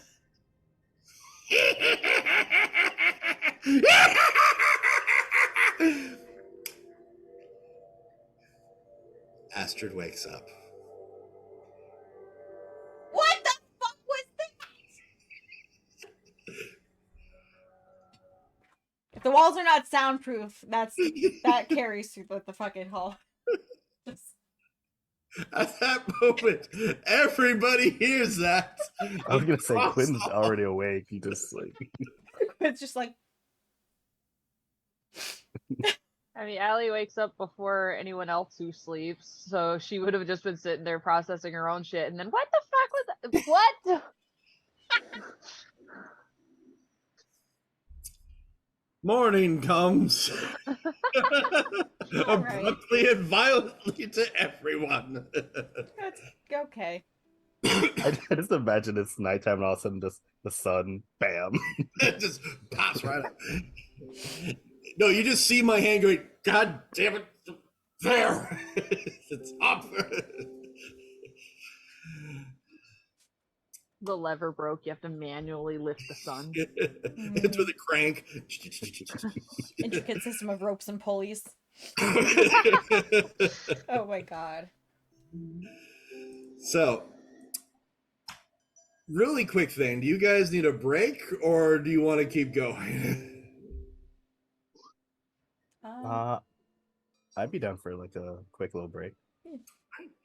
So, ladies and gentlemen, we're going to take a quick 5-minute break because that was a lot to process and I need something for my throat. Yeah. But we'll be back soon.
Hey, everybody, welcome back. And guess who's also here? The Eldritch Lord Hamish. Meow. So that means everybody gets inspiration as per the house rules. So if you don't have inspiration already.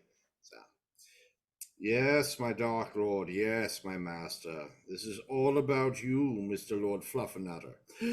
So, you all have had a traumatic evening of sorts and wake up to the sounds of Galen, which is pretty much ships, seas, and everything in between. And Astrid. And Astrid screaming, "The fuck was that?" Yeah. What do you all do? Astrid is going to find coffee. She's going to slither out of her room and go hunting for coffee. Astrid doesn't have far to look. As soon as she gets downstairs, there is breakfast already served and ready, including hot, ready coffee with cream and sugar, as well as a milk offer.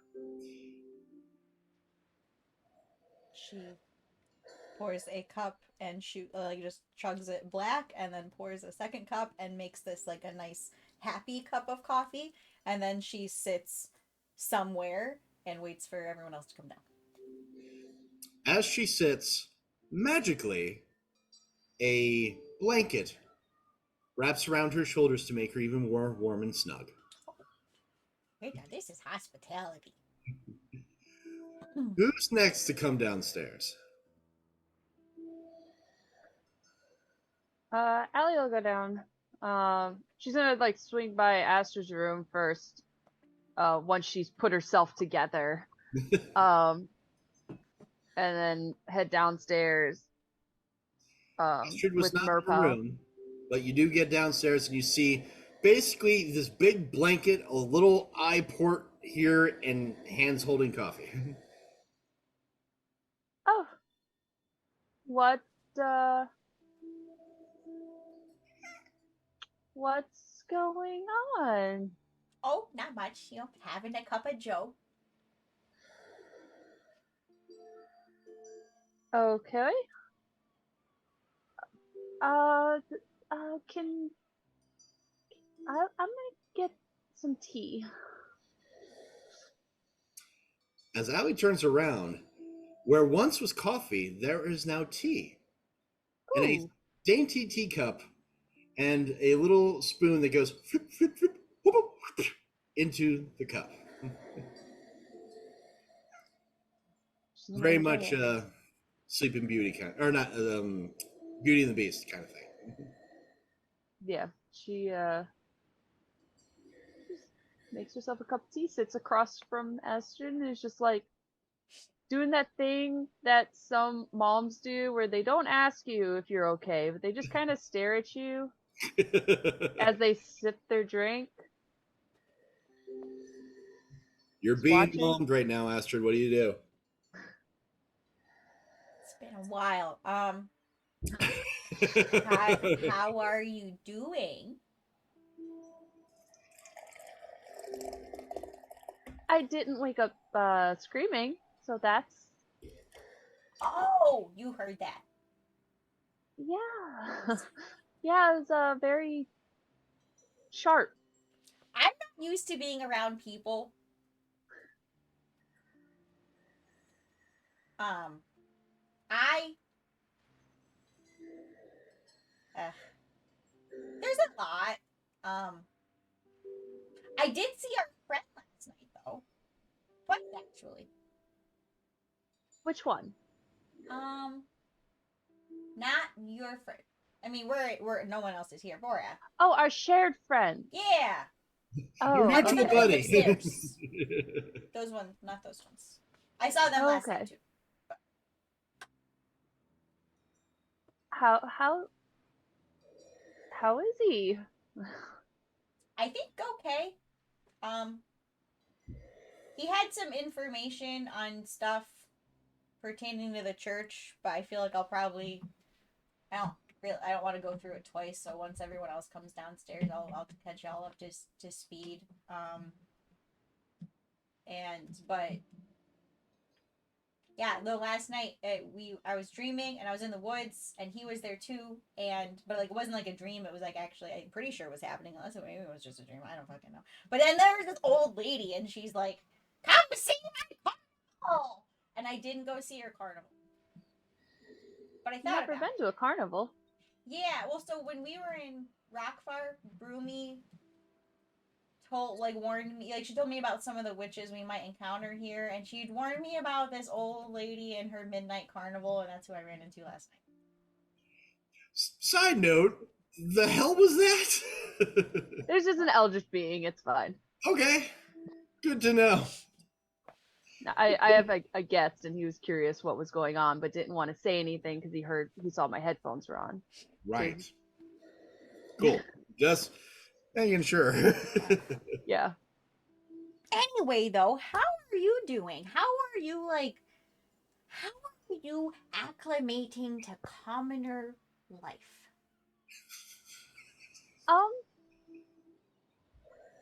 The whole there's a lot of culture shock. Going from relatively mild to freezing cold to moderates and different peoples, and it's a lot of new peoples that I'm encountering.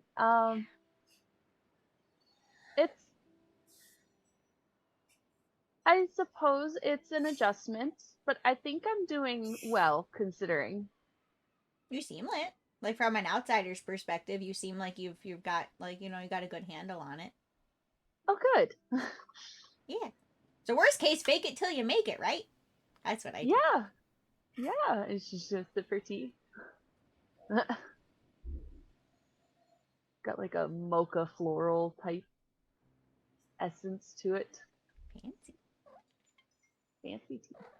Oh. Raskin is in complete agreement. Tea is very good. Raskin appears out of nowhere. As he does. As he does. Oh, we got another little eldritch. We've got all the eldritch beings. Where's her head? There's her head. Yeah.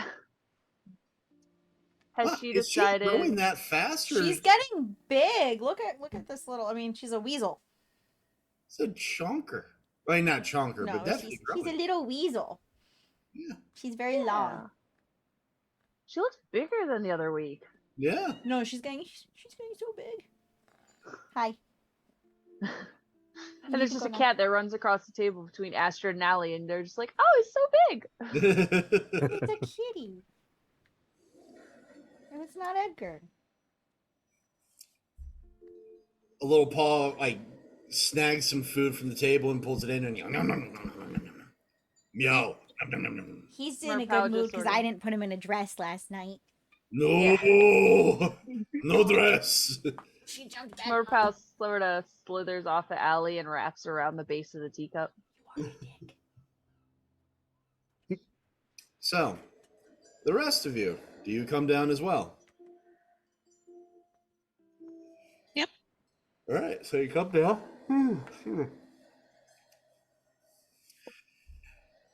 Raskin waves happily. Nori makes her way down. It's like, that was the comfiest of beds. Oh, yes, all the kinks. Sits down and starts eating breakfast. That was a horrible Nori impression. You can't be mad at me. Just saying. It was beautiful. So you're all there having breakfast.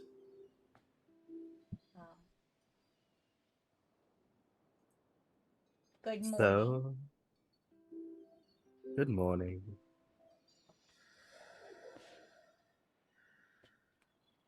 Good morning.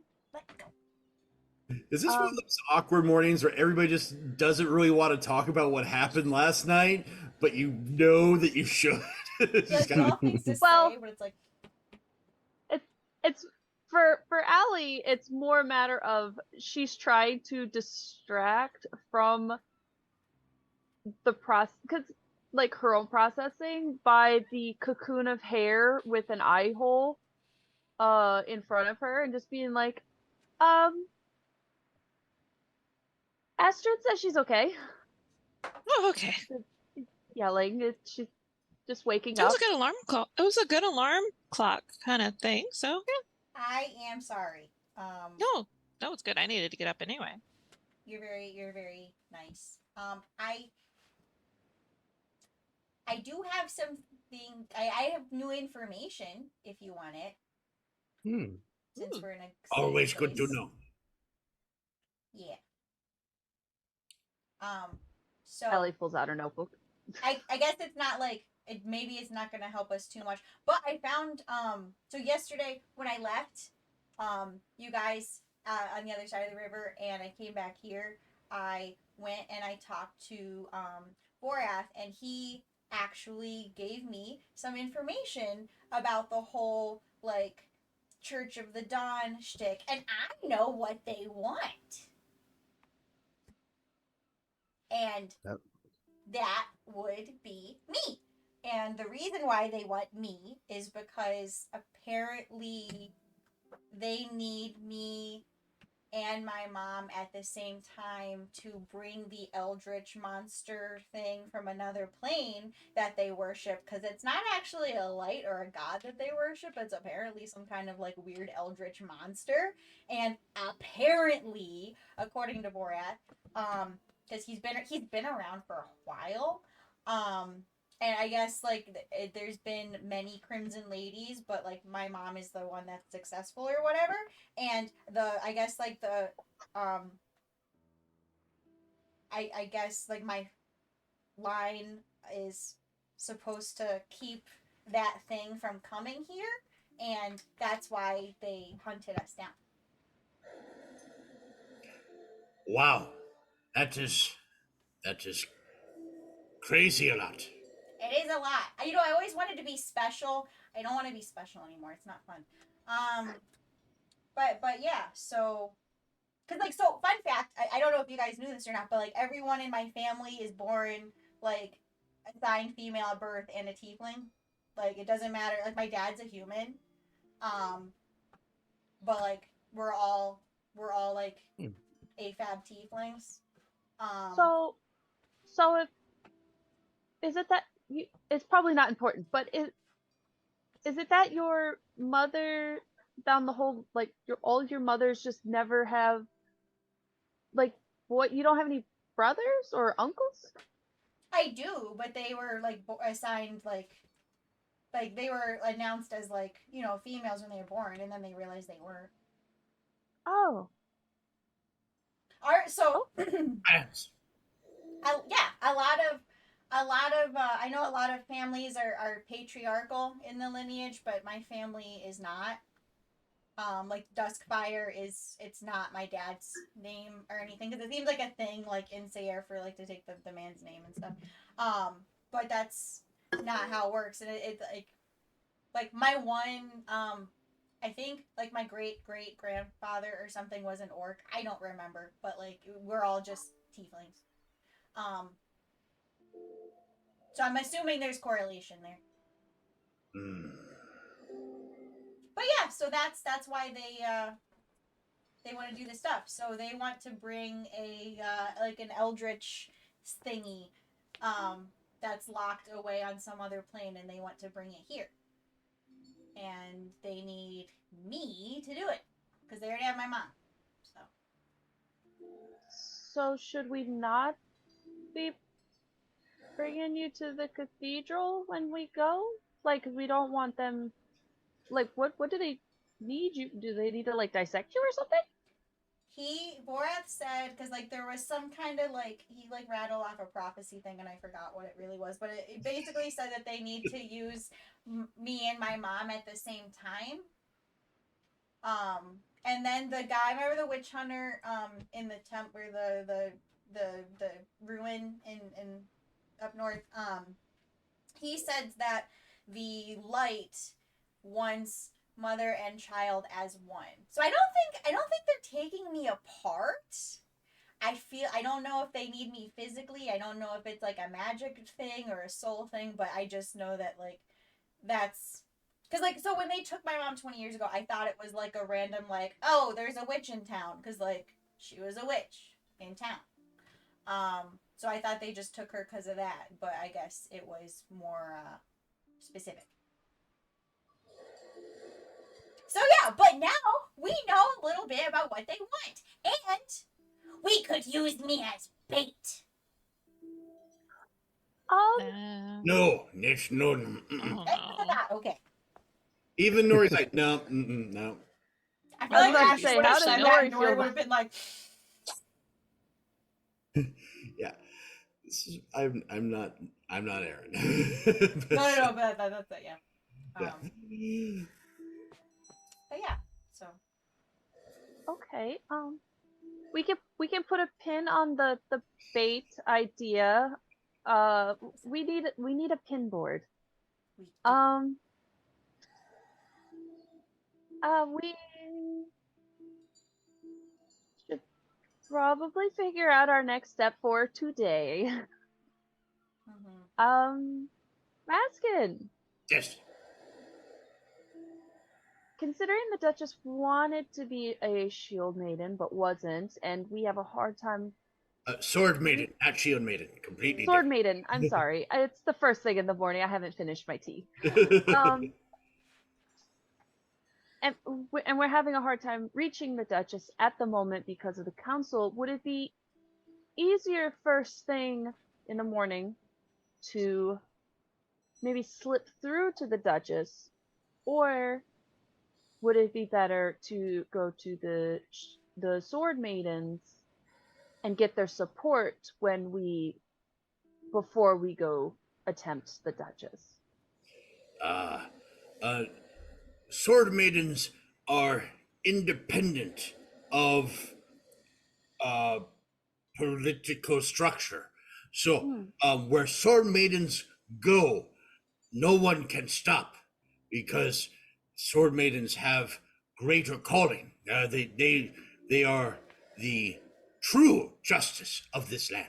I mean, Justicar, important, yes, but with politics and such, well, I don't have a job anymore. But sword maidens, oh, you don't tell sword maiden to go to a place unless you don't want a piece of yourself. Also, Borath mentioned them too. The Sword Maiden? Yeah, he said to talk to them, so that means we're on the right track. Okay. So, if we get sword maidens to speak with us and agree to work with us, maybe we can take. Oh, maybe we can get the High Maiden, the Sword Master, to come with us to speak with Duchess directly. No one says no to Sword Master. No. Well, I mean, do you think they would also have reason to be concerned about the fact that no one's able to actually get in to talk to the Duchess? Yes, more than likely, but again, it's been a while. Things are different. I mean, let us speak to them and see what we can do. Yes. Yes. Okay. Quinn looks quizzitive. Ha! Good word, quizzitive, yes. No, I was just thinking about something that my patron said to me last night. Not about this. It's fine. Oh. Are you guys good? Did you have a fight? Not a fight exactly. Just he wants me to kill a man. Okay. Okay. Just drop that in the morning. Does the man deserve it? I have no idea. How does that make you feel?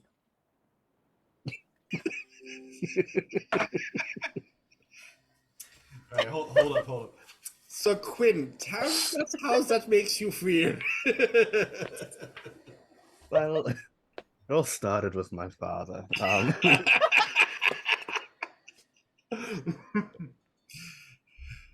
Um, Milton, you you have experience with this, right? I mean, I'm not sure if we've actually talked about it directly, but I mean, you've You've killed men taken before. people out before, right? Yeah, I've killed some in my travels. How how is that?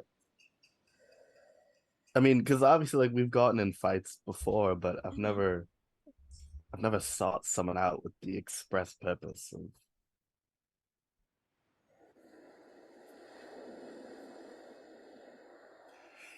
Killing someone. He is making signs for Yeah, killing someone. I, I don't know. I guess would be depending on what the situation is. Like, is it is the person you're told to kill? Do they like tea? Do they like coffee? Do you want to poison them? Do you want to stab them? Do you want to make an accident? It depends on how they are and how you want to go about it. right. I mean, so when we went in to see the to meet Steerpike, um amongst his gang, apparently one of his men is a warlock who coincidentally is that their patron is a rival of my patron. And apparently we're all just chess pieces in some game of life. So apparently Quinn to D4, take out rival warlock. Oh. Thank you, sir. That made my evening. I'm sorry I know that breaks the game, but seriously, thank you. As a chess player, that was wonderful. um and I mean, I don't know. I mean, I don't know that he doesn't deserve it, but also who knows, maybe his patron told him the same thing, so now he's after me, I'm after him. Or they told him the same thing and he's like, I don't know that guy. I'm not gonna kill him. And it's like, do I just kill someone just to keep my own magic? Like, is that what I'm about? But so why? I'm sorry. Why does your patron want this other warlock dead? And do you specifically have to kill them? Well, so the reason is because he or they made a pact with a rival of my patron. Didn't say it specifically had to be me, just that they needed to be taken out. Do you know who it is? Um, Out of game. Ryan, would the patron have told me who it is, or Oh man, he probably would have, but again, in his very cryptic way, he would have been. Just give me a second. I'm going to pull up the character's image on my end and give the cryptic description of what he is to help you out. So, un momento es por favores. Okay. Is your camera okay? Hmm? That's what I was thinking, You but look really blurry looks right now. Me? Yeah. uh-huh. They look fine to me. Like on stream it's fine, but on our end it's not so good. Huh. Sit, sit. How about now? Look any different? a little bit better? Yeah, there we go. Huh. Yeah. Oh, there you go. Okay. It Yeah, just that's good like now. clicked back in. Yeah. Okay, I think I know what it is because, sorry, folks, minor technical issues. When I have the zoom on my other monitor, it's in a higher res, so it's probably coming in through here. On the other one, it's a lower res, adapters and shit. So it's a little bit blurrier. So there we go. Yeah. Okay. I'll Yeah, you're leave good you guys over here then. God. So We deserve high res. apparently you do. All right, so he would described him as I should take notes. definitely goblinoid. eyes filled with dark magic. Slashes over those same eyes. A twisted grin. If you guys want to roll a wisdom, I can tell you if you recognize that description or not. Any of us? Well, you were all there, and you were all kind of keeping your eyes about as you were going. Okay. And the character was in the room. What are we? What are we rolling Wisdom again? check, just straight wisdom check. Not wisdom save, wisdom check. Wisdom. Oh, of course, Milton. Always watching. Always watching. If you give me a second here, I can actually pull up the image on your map just so you get a more direct look. Just a moment. The rest of us are just like la-di-da-di-da in the assassin area, blah, blah, blah. And Milton's like, yeah, guys, can you not? Making your snide comments to the the underboss. Yeah, that'd be great. Yeah. All right, let me see. Nope, that's not it. There you are. Just put that there, and boom. This is the image you remember from the bar. The slash on the eyes filled with dark magic. Of course, it wasn't, conjuring magic at the time, but that's the image. Okay. It's a friend. He said it's a friend. For now. Well,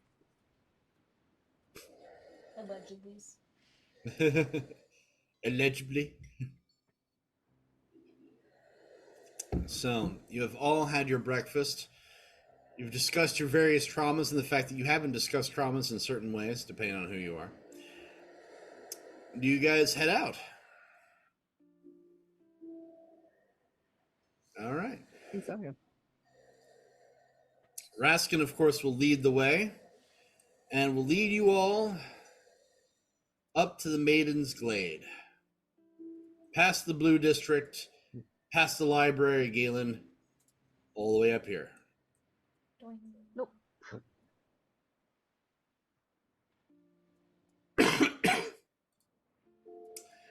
I'm going to change the music. So, the Maiden's Glade.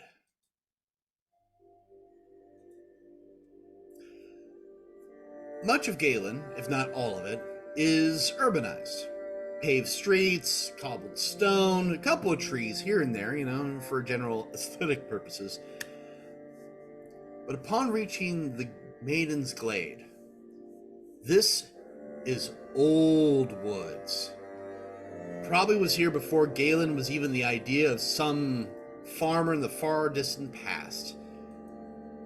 And this place is untouched by any living creature outside of, those that have constructed something within the woods.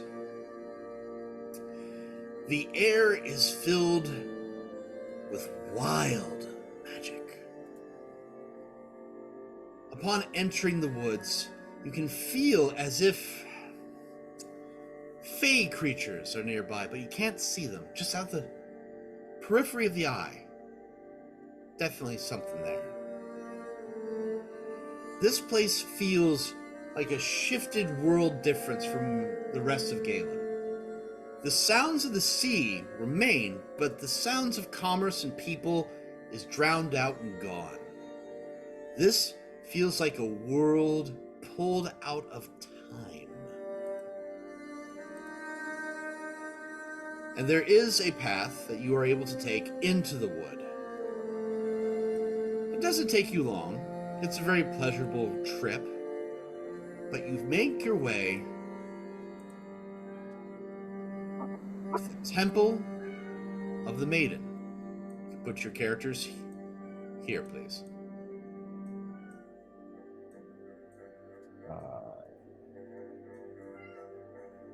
There you go. Oh, Right. Yep. Where am I? Where am I again? I don't know where you. No, no, where am I supposed to be? I'm clicking There we right go. over here. Okay. I'm there now. Okay, thank you. And of course, we got to make sure our old Raska boy is put in his spot. I feel like every time like you make him talk when we forget he's there, it's like that meme with Dwight and Angela from The Office, where he's just like, Yeah, exactly. It's kind of the skit, the skit now. So Is Nori back at the inn? Or the she's here. Just give me a second. I just didn't know.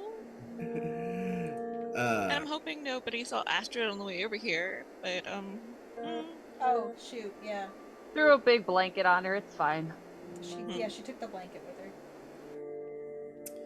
so, upon breaking through into this larger glade, you see the Temple of the Maiden. It is stone structure mixed with wood, as if they built the walls of stone, but then they let the forest grow in around it. Figures on either side of various states. All of them are female. Some have books, some are holding out a hand, some are holding a sword. The most predominant thing that you notice open is this massive sword over here. That sword, which by the way is as high as the top of the building and about as broad as 3 people across, just sitting there in the middle of what seems to be a circle of stones and fey lights moving around it. You of course see this entrance here, a grand arch that leads into the temple. And in the far distance all the way over here, because again, it's broad daylight, so it doesn't take hard, it seems like there's a group of women that are currently working on sword exercises and other means of physical development. There, of course, is a body of water, which seems to be a lake. Not a large lake, but definitely a deep body of water. And a bench. So, what do you all do?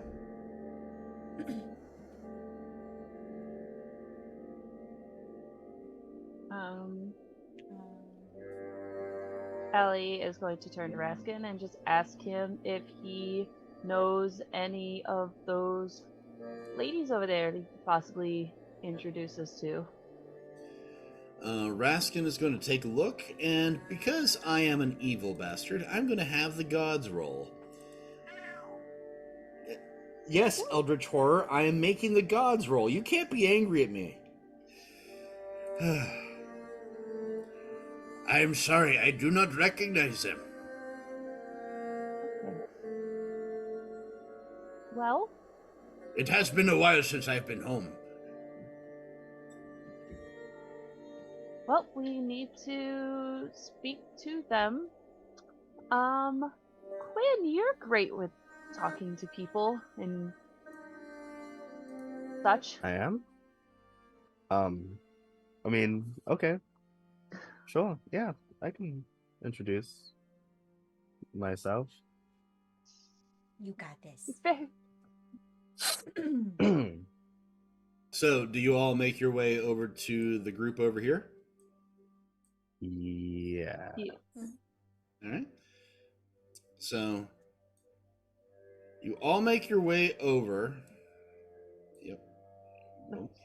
As you pass again the massive sword, it seems to be like the air. Well, like Milton, you catching up there, bud? yeah, There we go. distracted by the Put a long way big around. sword. The air around the sword seems to shift and move. Like there's an invisible sheen of something, but it's hard to tell. It's definitely magic. As you all come closer, these 2 individuals over here, one is a tiefling. Oh, thank God. Saying that Astrid's just gonna drop her blanket and stuff in her bag. So, oh god, so you're telling me that Astrid just walked here in an actual blanket? In a blanket, yes. Yeah, just like up over her head, just. Yeah, yeah, no, I got it. I'll remember that for later. And this other individual, come on now, there you go, are in the middle of sword practice and stop. The young tiefling woman, who definitely seems to be like, I would say her late teens, very early 20s, goes, "Hey, who are you?" Hello. We are a group of adventurers coming through the city. We were hoping to speak with your leader to possibly form an alliance of sorts. Alliance of sorts. The other one, this one, who seems to be definitely a little bit older, but not by much, definitely about mid-20s, comes forward and says, "You're bold as brass to just come here into the Maiden's Glen and just pronouncing all this kind of what have you, speak with our leader. Who are you? Your names?" Oh, I'm Quinn. This is Astrid. This is Milton. This is Alakrara, and this is Raskin, and this is Nori. Well, you're adventurers here and just come out of nowhere and just demand of the sword maidens to. I don't even. Oh no, we would What? never demand. We request humbly. Um, we would like to appeal to your sense of justice to restore uh, peace and justice to the city. The sword maiden kind of looks at Quinn, raises an eyebrow, looks back at her friend, and goes, Sister, get Sister Marin. Apparently, there's justice to be done." The tiefling rushes inside. The older one looks back and goes, "I am the sword maiden Elaine, and you are all very strange here. I mean, just, I don't know how to process with you." At this point, Raskin will step forward and be like, "Greetings, I am Raskin, former Justicar, and now champion of the Lady Ali. She is princess. I am her champion. And we are Do here like a little to..." bow. Sorry, what? Allie's just gonna do a little like, yep, GG. That's it. And we are here to speak to the High Sword Master and hopefully deal with, yes, injustice, as my tall friend hits, like, Quinn right in the knee. He said yes. Elaine would be just like, "A Justicar. You're a little late, aren't you? And also a little short. Ha! I beat you to it." A moment goes by. This lady comes out in full armor. It's a Genasi. Don't ask me what color skin that is. I'm colorblind, so I don't know. It's purple. Purple? Okay, cool. I wasn't sure if it was like blue or red or whatever. She comes out and goes, "Greetings. I am Sister Tatiana. And you are all looking for the Swordmaster?" Yes.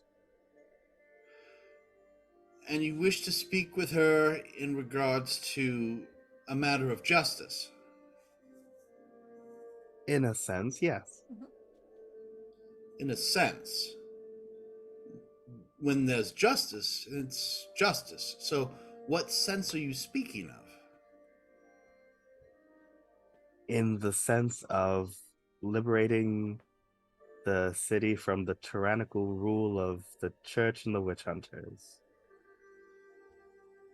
Uh-huh.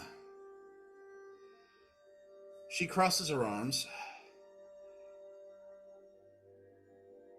And why do you care so much? I mean, I could see your one companion here is a tiefling. And again, a lot of you are very myriad, but why? We're just confused. Why do you care? Well, we've met and dined and spoken with the common folk, the disenfranchised, the people of the city, and many feel that they are not just misrepresented but persecuted in this town. As I'm sure you've seen the Gap, there are many who have been dislocated from their homes by a mere whim, and others who are being arrested and turned into the witch hunters just for being who they are. And so we would like to help them. The younger tiefling's like, see, sister, it's like I've been saying this entire time. We should really be. Sister! Sanguine. Fine. Jeez. Yes, there have been a great deal of trouble within Galen. Um, will you all please come with me inside the temple? It is dreadfully hot outside, and I feel that we need to have a more comfortable discussion. Don't you agree? She heads inside. Raskin will follow, along with everybody else.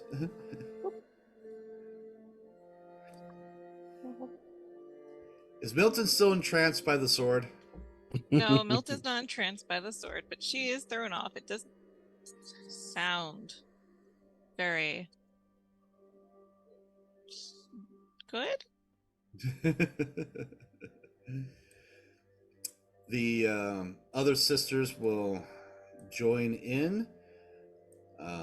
One will be here, the other one will be here, kind of keeping a look. As you come inside, you notice that there are really no doors to this temple, and the floor plan is like that of a large training arena.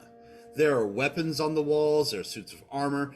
It's as if even inside the temple, one is constantly training. Here, at the apex of the temple, is a large statue of a woman dressed in robes and armor carrying a great sword. Human, or at least appears to be human as per the stone. There is, of course, a dais with a book that's open and a big black cat currently just languishing happily. He's currently over there, but he would be here just having a good old time.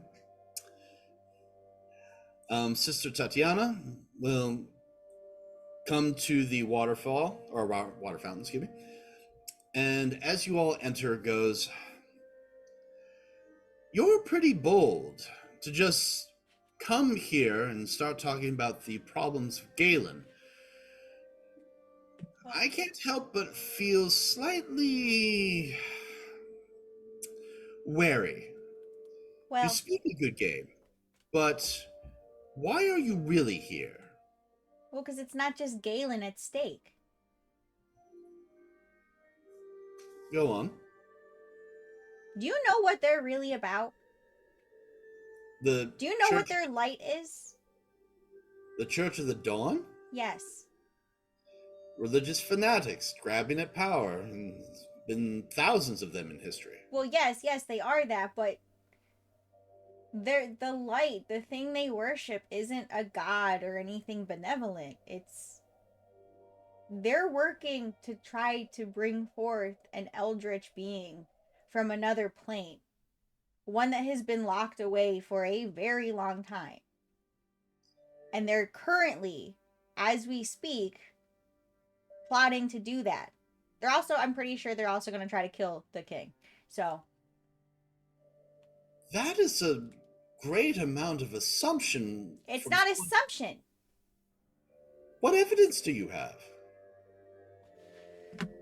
Quinn, you have the journal from Crenshaw's estate, right? Yes. He has a journal in his bag from a guy in Rockfar, a formal member of the council, I believe, who was working with the Church of the Dawn and the group called the Bear Cult up there to cause a lot of chaos, and they were plotting to kill High Yara Findel, which they did, and the King and Queen of Sayer are dead, are they not? And now they're going after the young king. There's notes in there of this guy talking about it. And I know that I know about their plan with the Eldritch thing.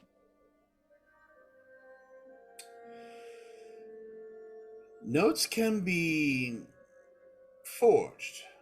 Words can be construed. But if what you're saying is true, I don't lie. yet, would you be willing to step within a circle of truth? Yeah. I would. Sisters? As she says, the two from the doorway come to the center.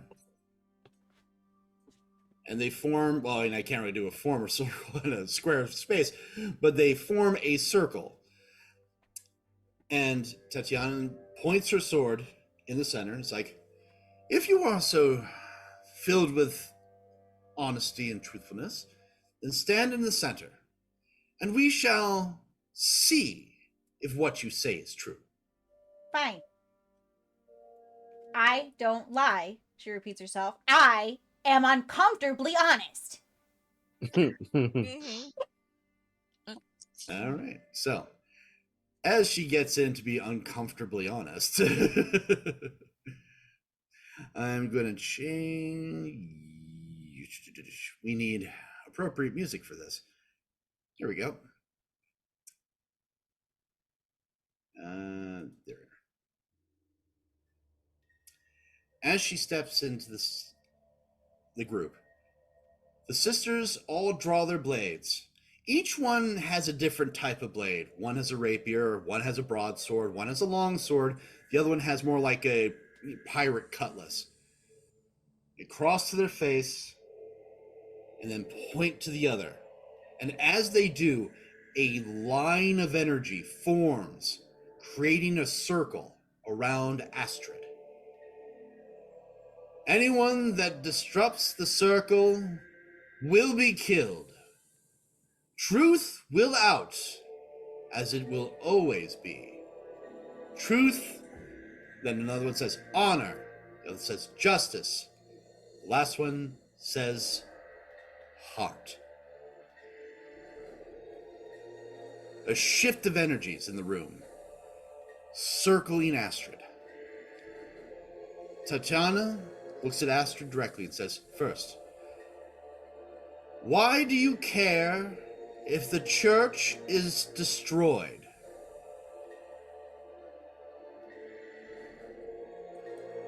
Because I owe that to them. Why do you owe that to them? Because they took something very important from me. What did they take from you? My mother. And they want me too. And why do they want you? Because they want to bring an eldritch thing from another plane and they need me. And my mom. But they have her. How did you find out that it was an eldritch thing? I was informed by a trusted source. And who was this trusted source? My patron. We And- call him... I can't remember the nickname we gave him. You sure you don't remember? Oh! We don't call him that yet! No, Allie nicknamed him something. Poison Bloom, I think. Or something like that. Like way Yeah. back in the day. Yeah. I think it was Poison Blue. Poison Blue. This may have been a mistake. I didn't really think about that.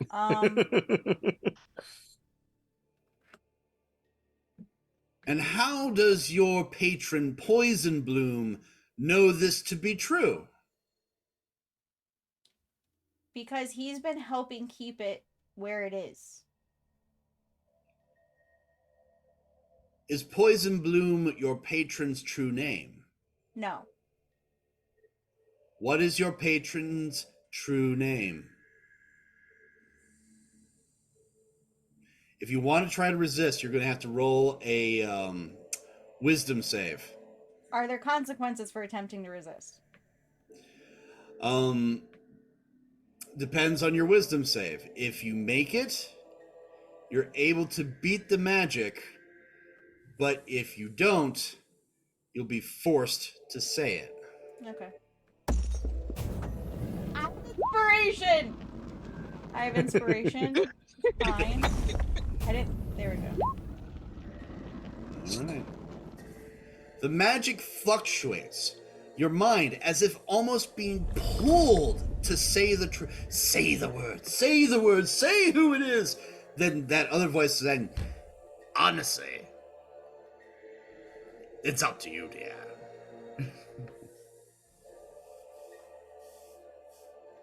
Are they gonna kill me though if they know I'm working with you? Well, there have been over 500 years of bad publicity about me, so there's a distinct possibility. But there might be a possibility that they won't. Truth Okay. is a powerful thing, Astrid. Fine, I'll fucking... I don't know if you could tell or not, but I don't have to tell you the truth. But I will tell you anyway as a token of good measure and good faith that you're not going to cut me down. Deal? They all look at Tatiana. Tatiana raises an eyebrow, surprised, but says, "Very well." Just so you know, I beat you, but I'm still giving you what you want. His name is Borath. As soon as you... I'm sorry, again, the thing's here with the monitor, but I need to be looking at the camera. As soon as Astrid says Vorath, the spell comes to a sudden end. The sword maidens take a step back and go, Vorath, the Eternal. Yeah, that one. She mentioned his name in our presence. Aren't we supposed to kill her? She spoke truthfully. She's being honest, and she wasn't holding back. But Vorath is one of the great evils of the world. I wouldn't go that far. He's kind of a snarky asshole, but he's not evil. Tatiana will raise a hand to quiet the other three.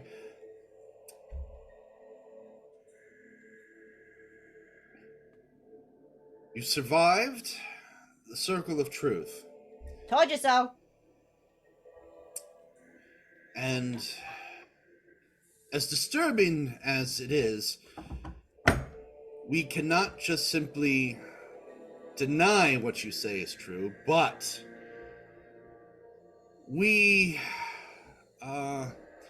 sister, you have to tell her. We have to, we're now involved. Sanguine, sister, Sanguine, please.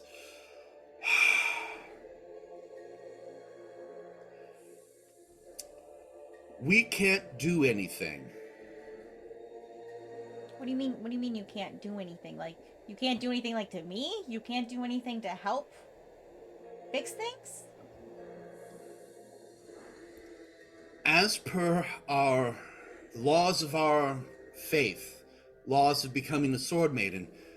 For something like this, the sword master would have to give the approval.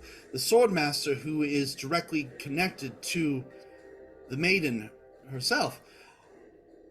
Our sword master, the younger one will kind of push in. Missing. She's missing. She's gone. Disappeared. We don't know where she is. She was here, and then the next morning she was gone. So we don't know where she is. How long has she been missing for? They all again look at Tatiana, and Tatiana's like, for a year. We are able to do a lot because we are still the sword maidens of the faith, but we have not been able to do much because she is missing. You know who probably has her, right? I'm sorry, I don't have an undead patron who could just give me answers. This is about common sense. There is a power currently all over Sayre trying to take control of everything. They're literally in this city trying to take control of stuff. They literally disbanded the Justicars. No one can talk to the Duchess. They're all over the fucking place. They're hiring thugs. They're letting loose undead in the fucking sewers. And you guys are like one of the big things that could stop it. So common sense would dictate that the people behind all of this probably wouldn't want your sword master around because she could cause trouble for them. This isn't about all-knowing beings. This is about putting two and two together. We know that, but we cannot simply take up arms against something or someone when we don't have the evidence. We aren't able to just move out into the city. If you haven't noticed, there's only 4 of us. We can't just move out into the city and proclaim. What Tatiana is trying to say is we tried that already, and, well, it didn't work out well for us. So When did you try? the Swordmaster, a year ago, when the new laws were put into place, we went and forced to the castle to deal with this matter directly. There was a brawl. Several died.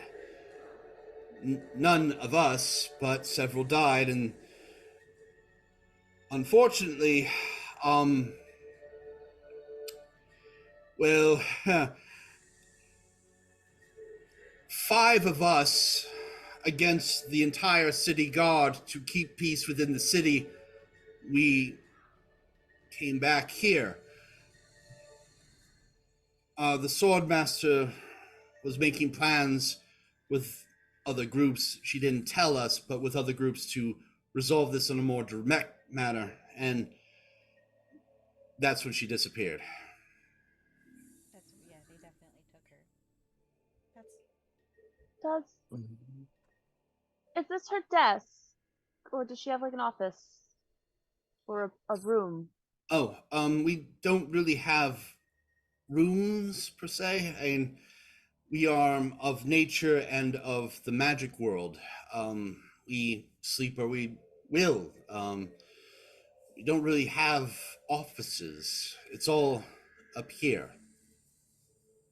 So she wouldn't have any private belongings or notes or if she diary did, it would stashed be somewhere? at the dais, but no one gets past the cat. I'm not joking. Excuse me? The cat protects the dais. Unless you want to deal with that. And all of them take a step away. Have you tried talking to the cat? none of us speak cat? You're in luck. Milton's keeping an eye on Nori. Nori's just been sitting there going, Nori could get past the cat. Aaron's Nori gonna can hate me distract the so cat. much. I am so sorry. But anyway, so yes, God, my voice is so deep when I do the Russian accents. Yes, I am Nori. You will fix some problem. Hanging out with Druzy so much. You know, she got that low voice. What about? Does that mean I get to boop in the snoot? I will fix the problem. And Quinn, do me a favor, will you? Mm-hmm. Roll me that wisdom, please. Wisdom save.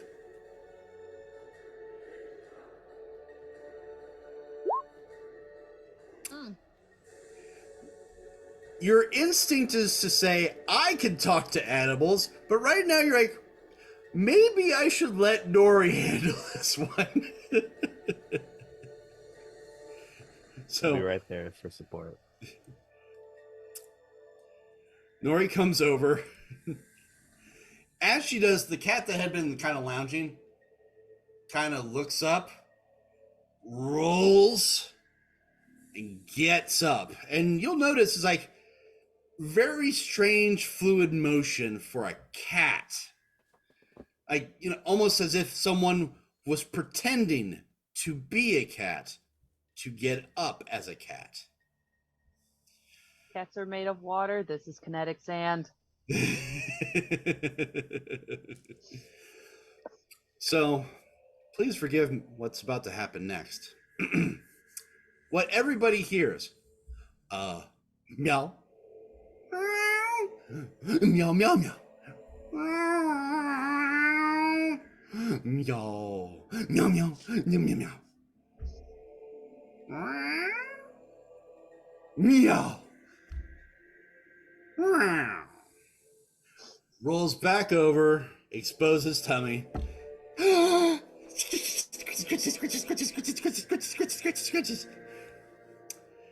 cat has been pacified. The swordman's like, how did, what?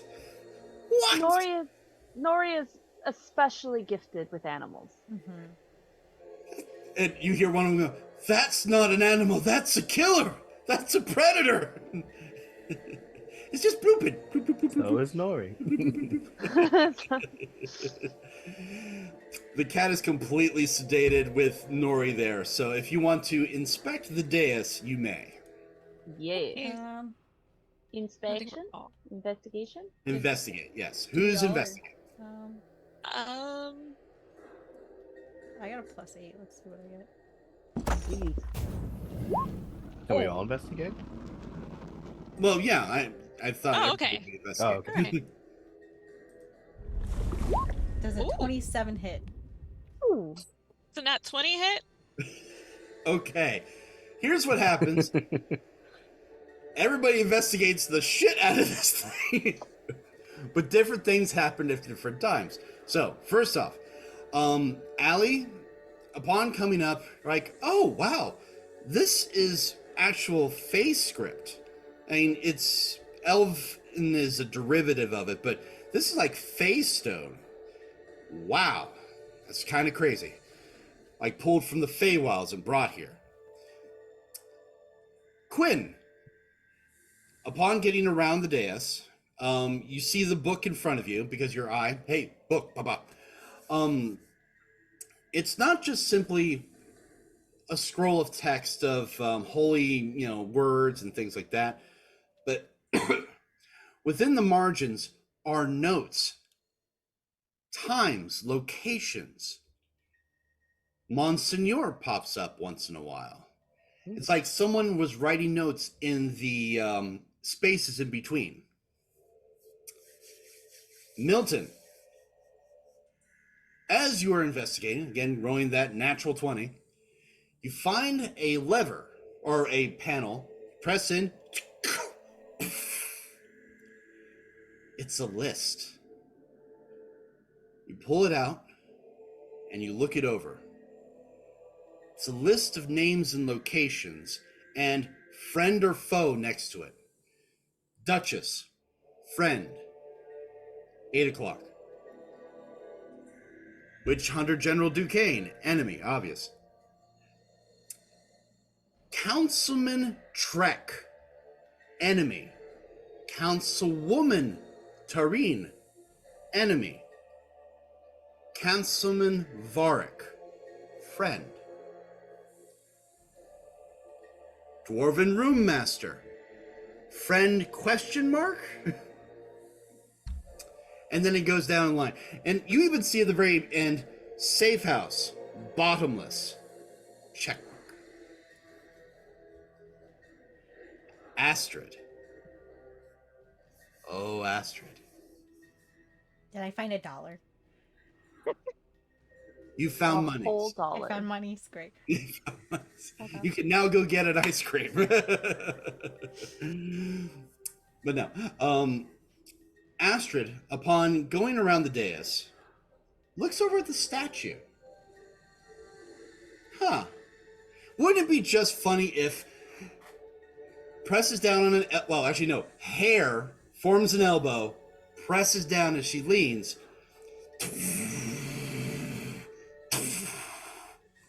A secret compartment opens up.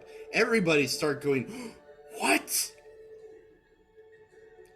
It is a scroll. Do you take the scroll? Yes. I love it. Quinn's like, I saw you slide over just. I'm just gonna move everybody closer and closer. What's that? And closer. Everyone's just like, what's Milton, that? get you I'm over. coming. I'm What's coming. there? And Astrid over here. It's a scroll. It's old, but elaborate. And opening it up, it's a family tree. A family tree reaching back to names that can't really be read anymore.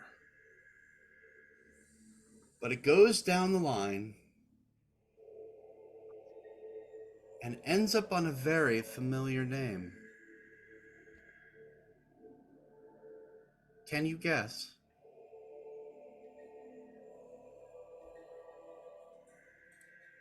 Duchess. No. Astrid. It's mine, isn't it? Broomies. Moms. Edgar's? It's Edgar's, isn't it? Edgar. Edgar. No, I was Mystery giving solved. the head nod. Oh. Your mother's name. Your mother's name. An additional little dash. Blank. Like your mother's name. It just says Tinkerer. And then blank. Poor Thomas. They can't even get his name. He's not important. He's not important. At least, for them. He's okay with that. He's a feminist icon. But yes, from your mother's name, stretching all the way back a fair bit. Again, after a while, the names seem to either be faded or written in a language that you don't recognize, unless you speak ancient Ardanian. No. I No? don't think I do. Because that wasn't an option in D&D Beyond. It's not my fault. You should have thought ahead. You want me to homebrew a language? I mean, Can I roll a history check? You may roll a history check. See if I... And if someone wants to try to comprehend languages, I could comprehend languages. 14. You get up to about 200 years, roughly. Quinn. These names, before Quinn Oh, yeah. pops in, these names seem kind of random. They're not names of note, not names of prominent individuals. Yeah. It's as if it's a family tree that's been made mundane. Now, Quinn. Quinn. Yes. Quinn. Hi, Quinn. Quinn. Quinn. Quinn. Come here. Yeah, Quinn. yep, yep. Hi. Hi. You can read stuff, right? You can read all the stuff. Yeah. Can you read the names, all like the how far back can you read on this? And she'll just like gently, but Give me 10 minutes and I can read about any written language. All the swordman's like, where did you? What is that? it's a family tree, I think. And guess what? In case you needed further proof, that's my mom's name. And that little blank spot is probably me. You're the little blank spot. I'm the blank spot. Add that to the merch list. I'm the blank spot. The maidens are like, Tatiana, only the swordmaster would ever be here to do anything of import. If anybody knows anything about that scroll, that would definitely be the swordmaster. But you all just show up out of nowhere and just what? That's what we do. Kind of our thing. Yeah. Save the world. So, Quinn, it's been 10 minutes because, again, that whole thing, you're able to read back through time. And it goes back. The very beginning, it says, Queen Alan, first of her name, first of Ardania. And what, in rough translation, is Sir Terrace Alan. Sir Terrace Alan. And under that, it says, the Maiden in Red. Their line starts here.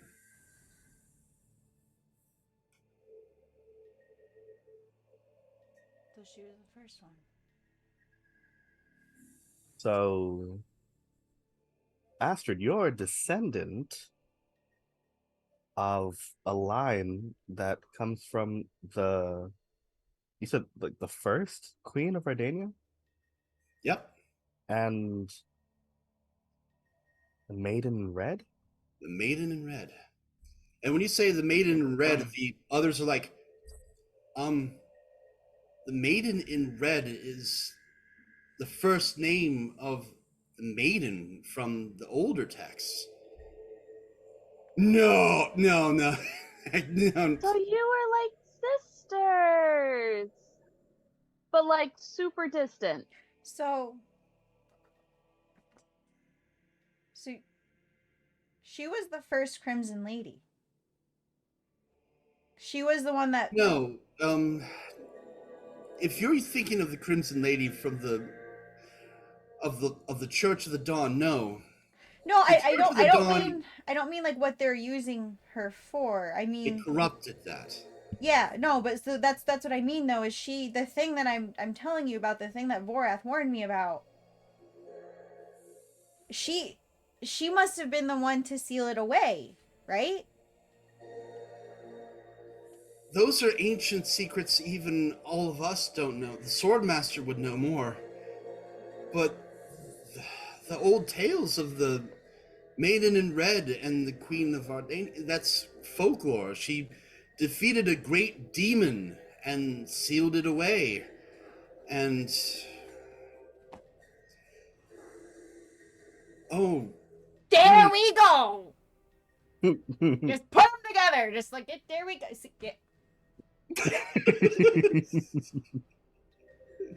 There's a giant cat in between their logic and your logic.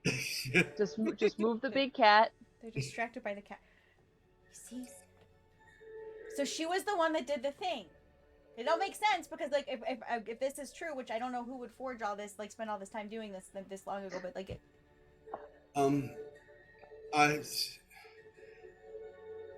Sisters, Well, I mean, if that's true, then that would mean that we and she, um, Our she's not sister. divine. Yeah, I know she's not divine, but Quite the the opposite, line is really. divine. It's the line of the maiden. You say that out loud, something's going to hear. Astrid, was it? Astrid. She Tatiana will come across, roll the scroll back up. This is a secret that I don't think that we were meant to know, but the truth will out. And the others say, the truth will out. Truth will out.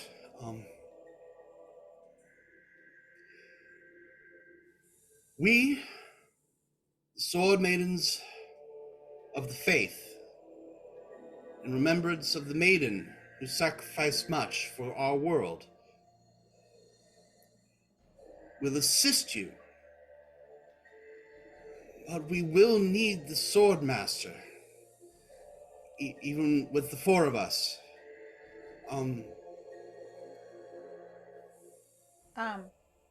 We can. We don't know how to find the sword master or what's happened to them. We could take you to where she was sleeping at last, and maybe that could have some clues. You apparently have amazing abilities of investigation. Yeah. Can I hang on to that? This sacred scroll, which is a relic of time? That you didn't know existed? Yeah. Well, Look, by the way, just so you know, it's about backing up a bit. It's I'm trying to get the camera right. It's about this long. That's fine. I want it. I mean, technically, it is her family tree, so. That's what he said.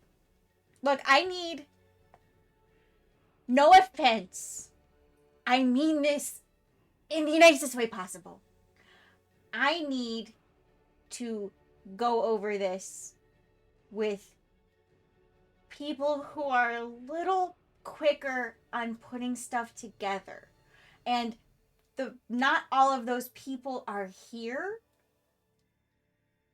Raskin does not take offense to that statement. I did. Okay, she wasn't actually talking to the party either, though. She's just talking to like. Oh yeah, but Raskin's there. Yeah, He's Raskin's just like, you know, Raskin, that's what I appreciate about you. Tatiana will be like, as the young man, Quinn, I believe his name is, stated, this is yours. So she takes it, hands it over. Thank you. I promise, like I'm very like pretty well practiced in dealing with ancient texts and stuff. But thank you. You're welcome. I'll take you to where the swordmaster was sleeping last. It's been over a year. We still have some of her personal effects, and maybe you'll find a clue of some kind. Yeah. She's gonna turn to Quinn and be like, "We're gonna have so much fun going over this thing." Sword maidens, just. That's a secret worth taking, Quinn. Keep that one close, Quinn. Wait, what do you mean worth taking? I just read all of it. We have the information. I meant the warlock next to you, Quinn. The first.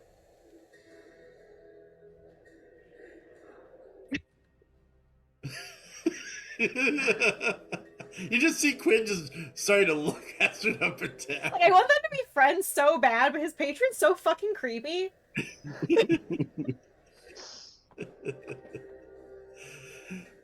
I was thinking he was talking about the cat. I totally forgot that Astrid isn't just a witch anymore. She's also a warlock, and And an artificer.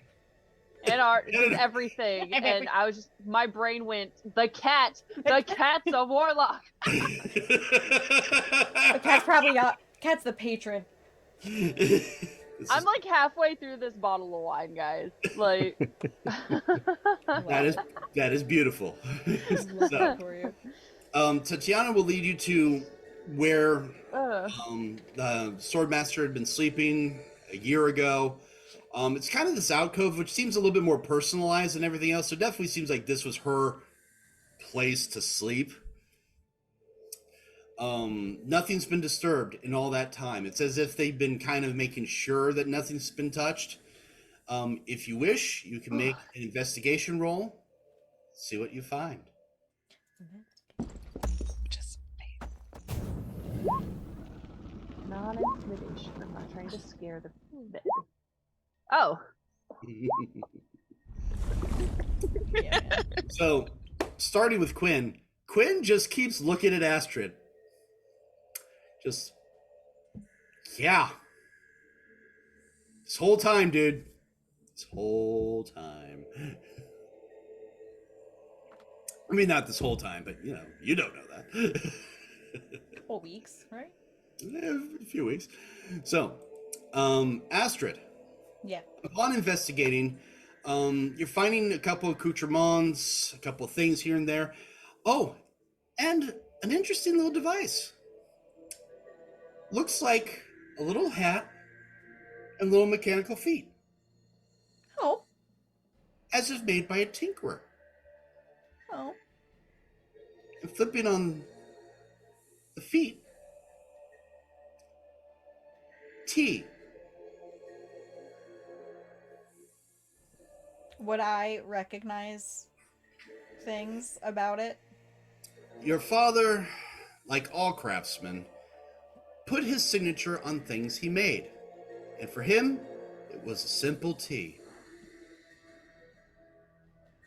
It's a little toy tin mechanical device in the Swordmaster's personal sleeping chamber.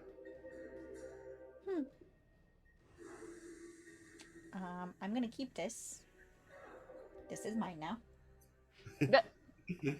She's So- holding it. Milton and Allie, you find different things, but both are important. Milton, as you're searching through, it's like personal effects. Ooh, a dart.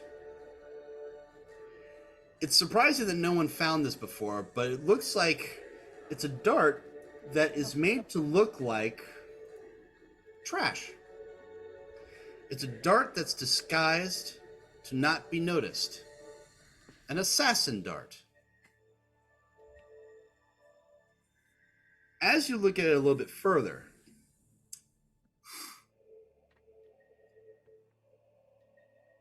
ink smell.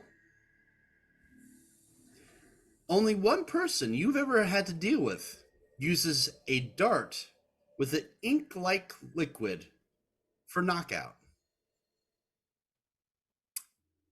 The Kraken. Yes, I know what's on the nose. I don't care. Ink poisoning. Oh, you guys made me ink.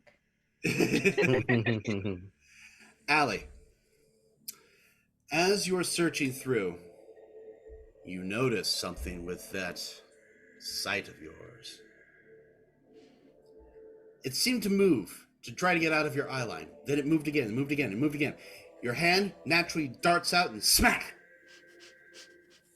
Pulls it up. Black necrotic ooze. Oh, I touched it. It, My glove touched it. yeah, I was about to say your gloves touch. It balls like it's alive in your hand, then spreads out to the fingers and absorbs into your glove.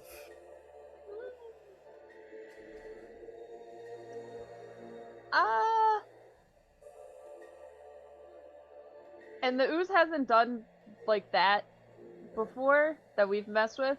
Not directly. She's gonna look at her hand and just be like, "Hello, It's not sentient. hey." Is it doing anything to her hand? Are you removing the glove to see? If she feels anything weird, she's gonna like throw her glove off. It feels like something squishy in her glove. Yeah, she's gonna throw that off.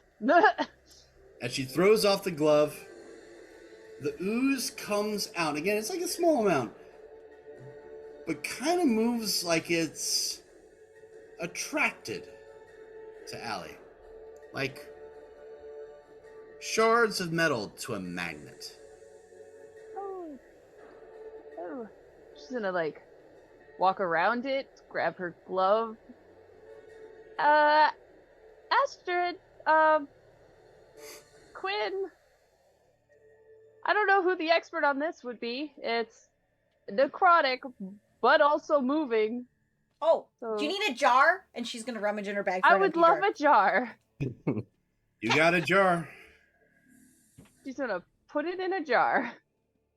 As Allie puts it in the jar, everywhere her hands go, the ooze moves to, as if it's trying to connect. Can I do an arcana Yes, or you may. something? Of course. Try to brain what's happening. Yeah, she's just freaked out. It's squishy. It was squishy in her glove. That was gross. Yeah, it was kind of like gack, but in your glove. Oh. Ugh. You She's did gonna yourself. pocket that for later. For those of you of a certain age, you know what gack is. Mm-hmm. But yeah, the sword maidens come up to you after you've investigated. So were you able to find anything useful? I found black ooze. It's very squishy. Ew. And dangerous. And she's just holding up the jar like it's gross. Don't touch it if you see it. Yes, that is Oh. easily noted. Yes? We also found another thing. I found an assassin's dart. She was knocked out purposely. Oh, we had a feeling that was the case, but now we know it's the case. By being an assassin's dart. So there's a possibility she may be alive? Possible? Were you able to get anything off of the dart itself? Yeah, it had a poison that's usually used by the Kraken. The Kraken. Mm-hmm. We've heard of the Kraken. Some kind of underworld boss, right? Mm-hmm. Mm-hmm. We're actually on our way to go get his face. Tomorrow night. Pick it up. Very well. If he knows where the sword master is, then that would definitely be beneficial for us. Because, as per the tenants, we can't do anything without the sword master's involvement, at least for what you're talking about. Even for one, and again, they kind of look over at Astrid, who's apparently of the line of the maiden. What? What? But so yes, what we can do, I mean, if you are able to find her, we can prepare here, and when you are ready to move against the powers, we will be there. Will you are you in cahoots with anybody else? Well, there's the Emerald Lady, and many other witches that aren't in the city. Wait, was there one? Yes, that the one of the bottomless. Oh, yes. She tried talking to us. That was kind of rude of us not to really talk to her. Yes, I'm looking at back then now. That was a bad idea. Yeah. You should go talk to her because we were there last night. Very well, Your Eminence.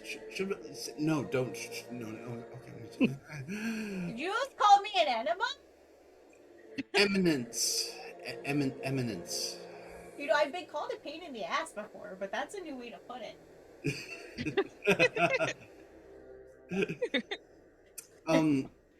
We will go, or at least one of us will go and speak with the bottomless. Her name's what? Is it Sally? Yes, Sally. We'll go and speak with Sally, and we'll move forward from there. Just be hush hush. I do have a question. I mean, not to be crass or pessimistic, but it has been a year. In the event that she isn't alive, do you have a ritual or procedure for electing a new or even interim sword master? Well, yes, it would be put up to a vote between the four of us. I mean, it's not a matter.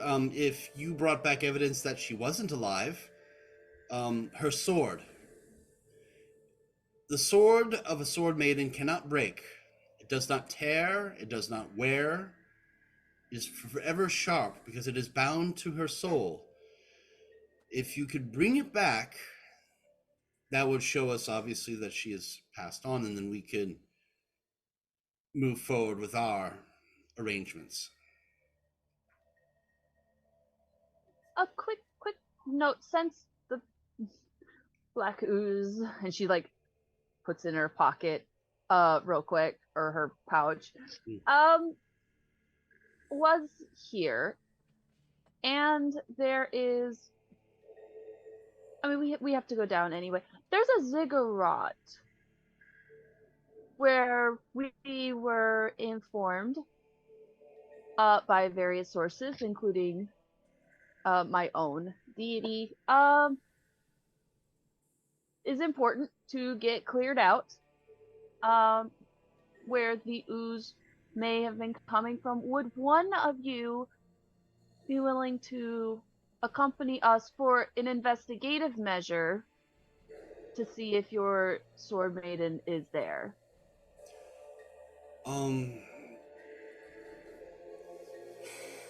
They all look at each other. If we're going to be getting involved in resistance, can we spare one of us to go down with them? I don't know. Or not. It was a thought. Put your own minds at ease. In truth, if we go down with you, that might be too many eyes. We're known throughout the city. Our faces are easily recognizable. Excuse me. I think you may have to be going by yourselves on this one.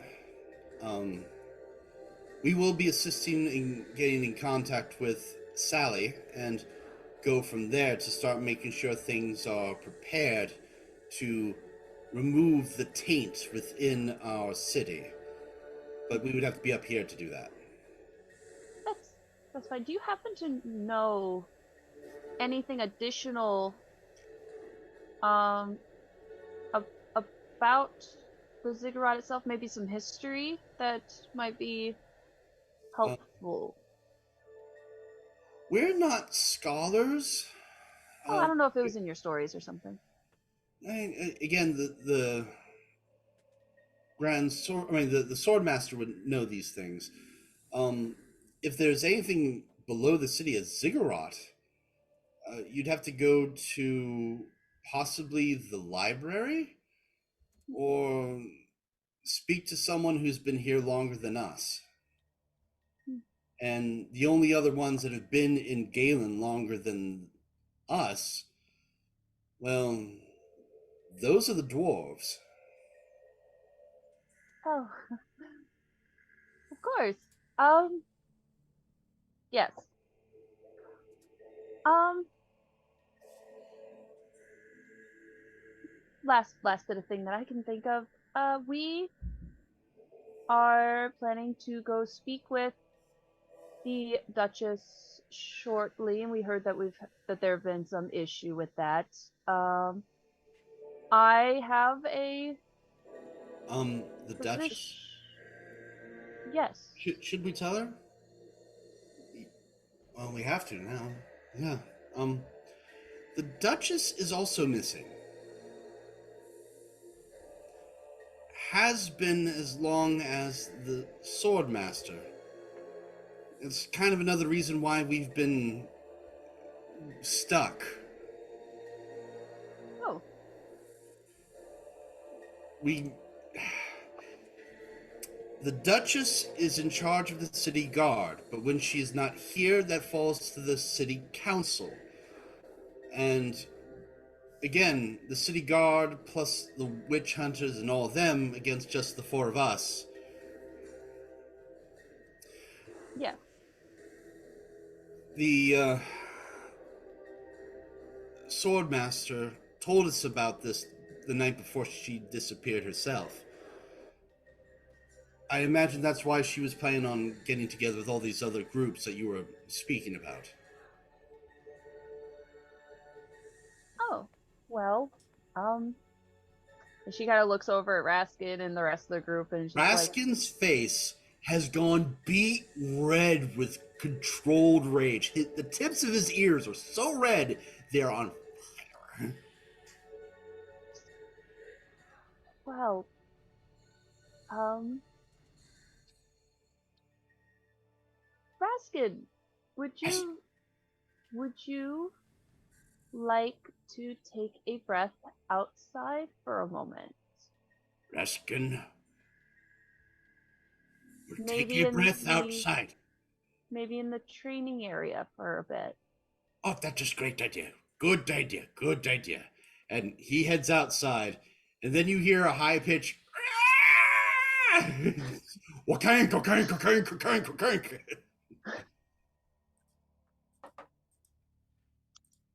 And she looks at the rest of the group like, well, now what? That's a valid response. By the way, Okay. Malachi, I just saw what you posted in, and that is also accurate. Just so you guys know, he posted a picture of the Venom symbiote. It was perfect for this situation. Okay. What was the councilman that was friend? Varric. Barrett. Good name. We could go try to find them. Before we Okay. head down, we might want to. We need to. Councilman Varick is a good sort. You usually find him in the Hammer District. Oh, Okay. well. I was really worried you're about to say Councilman Varick is also missing. For a year. It's crazy. All of our leads are just Really good at wiping out their enemies. yeah. Do you know? Oh, good.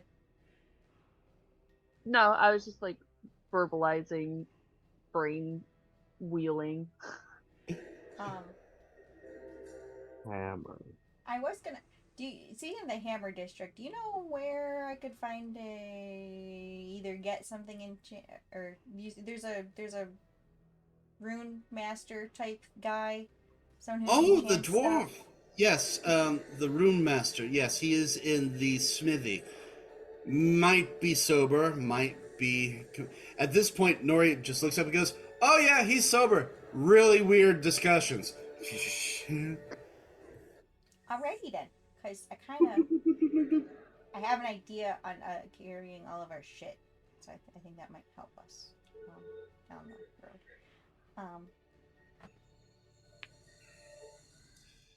Okay. Very well. Your and no, we don't bow to her, but Nope. the scroll. You saw the scroll. We don't stop thinking about it. Okay, we got things to do. Wait, this just dawned on me. Am I a princess too?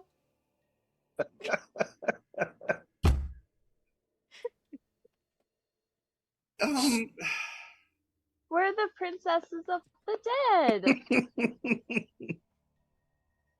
somewhere in the far realms of darkness, Vorath goes, wait, something's happened. Something's happened. uh, so, He suddenly just got 2 nieces. here's what we're going to do. Not It too. is 1:30 at night, and I don't want to go too much further without your dedicated Nori. So, we are actually going to call it there. I also think this is a good place to stop for the night. Mm-hmm. Yeah. I'm going to stop this here. So, ladies and gentlemen, for those of you who are still watching us at home, I hope you had a wonderful time watching us with the chicanery, shenanigans, and all kinds of trauma and revealing of family secrets. Ah, I've been sitting on that one for a while. Holy shit. But nonetheless, I hope that you all have a wonderful weekend and may all your adventures be daring.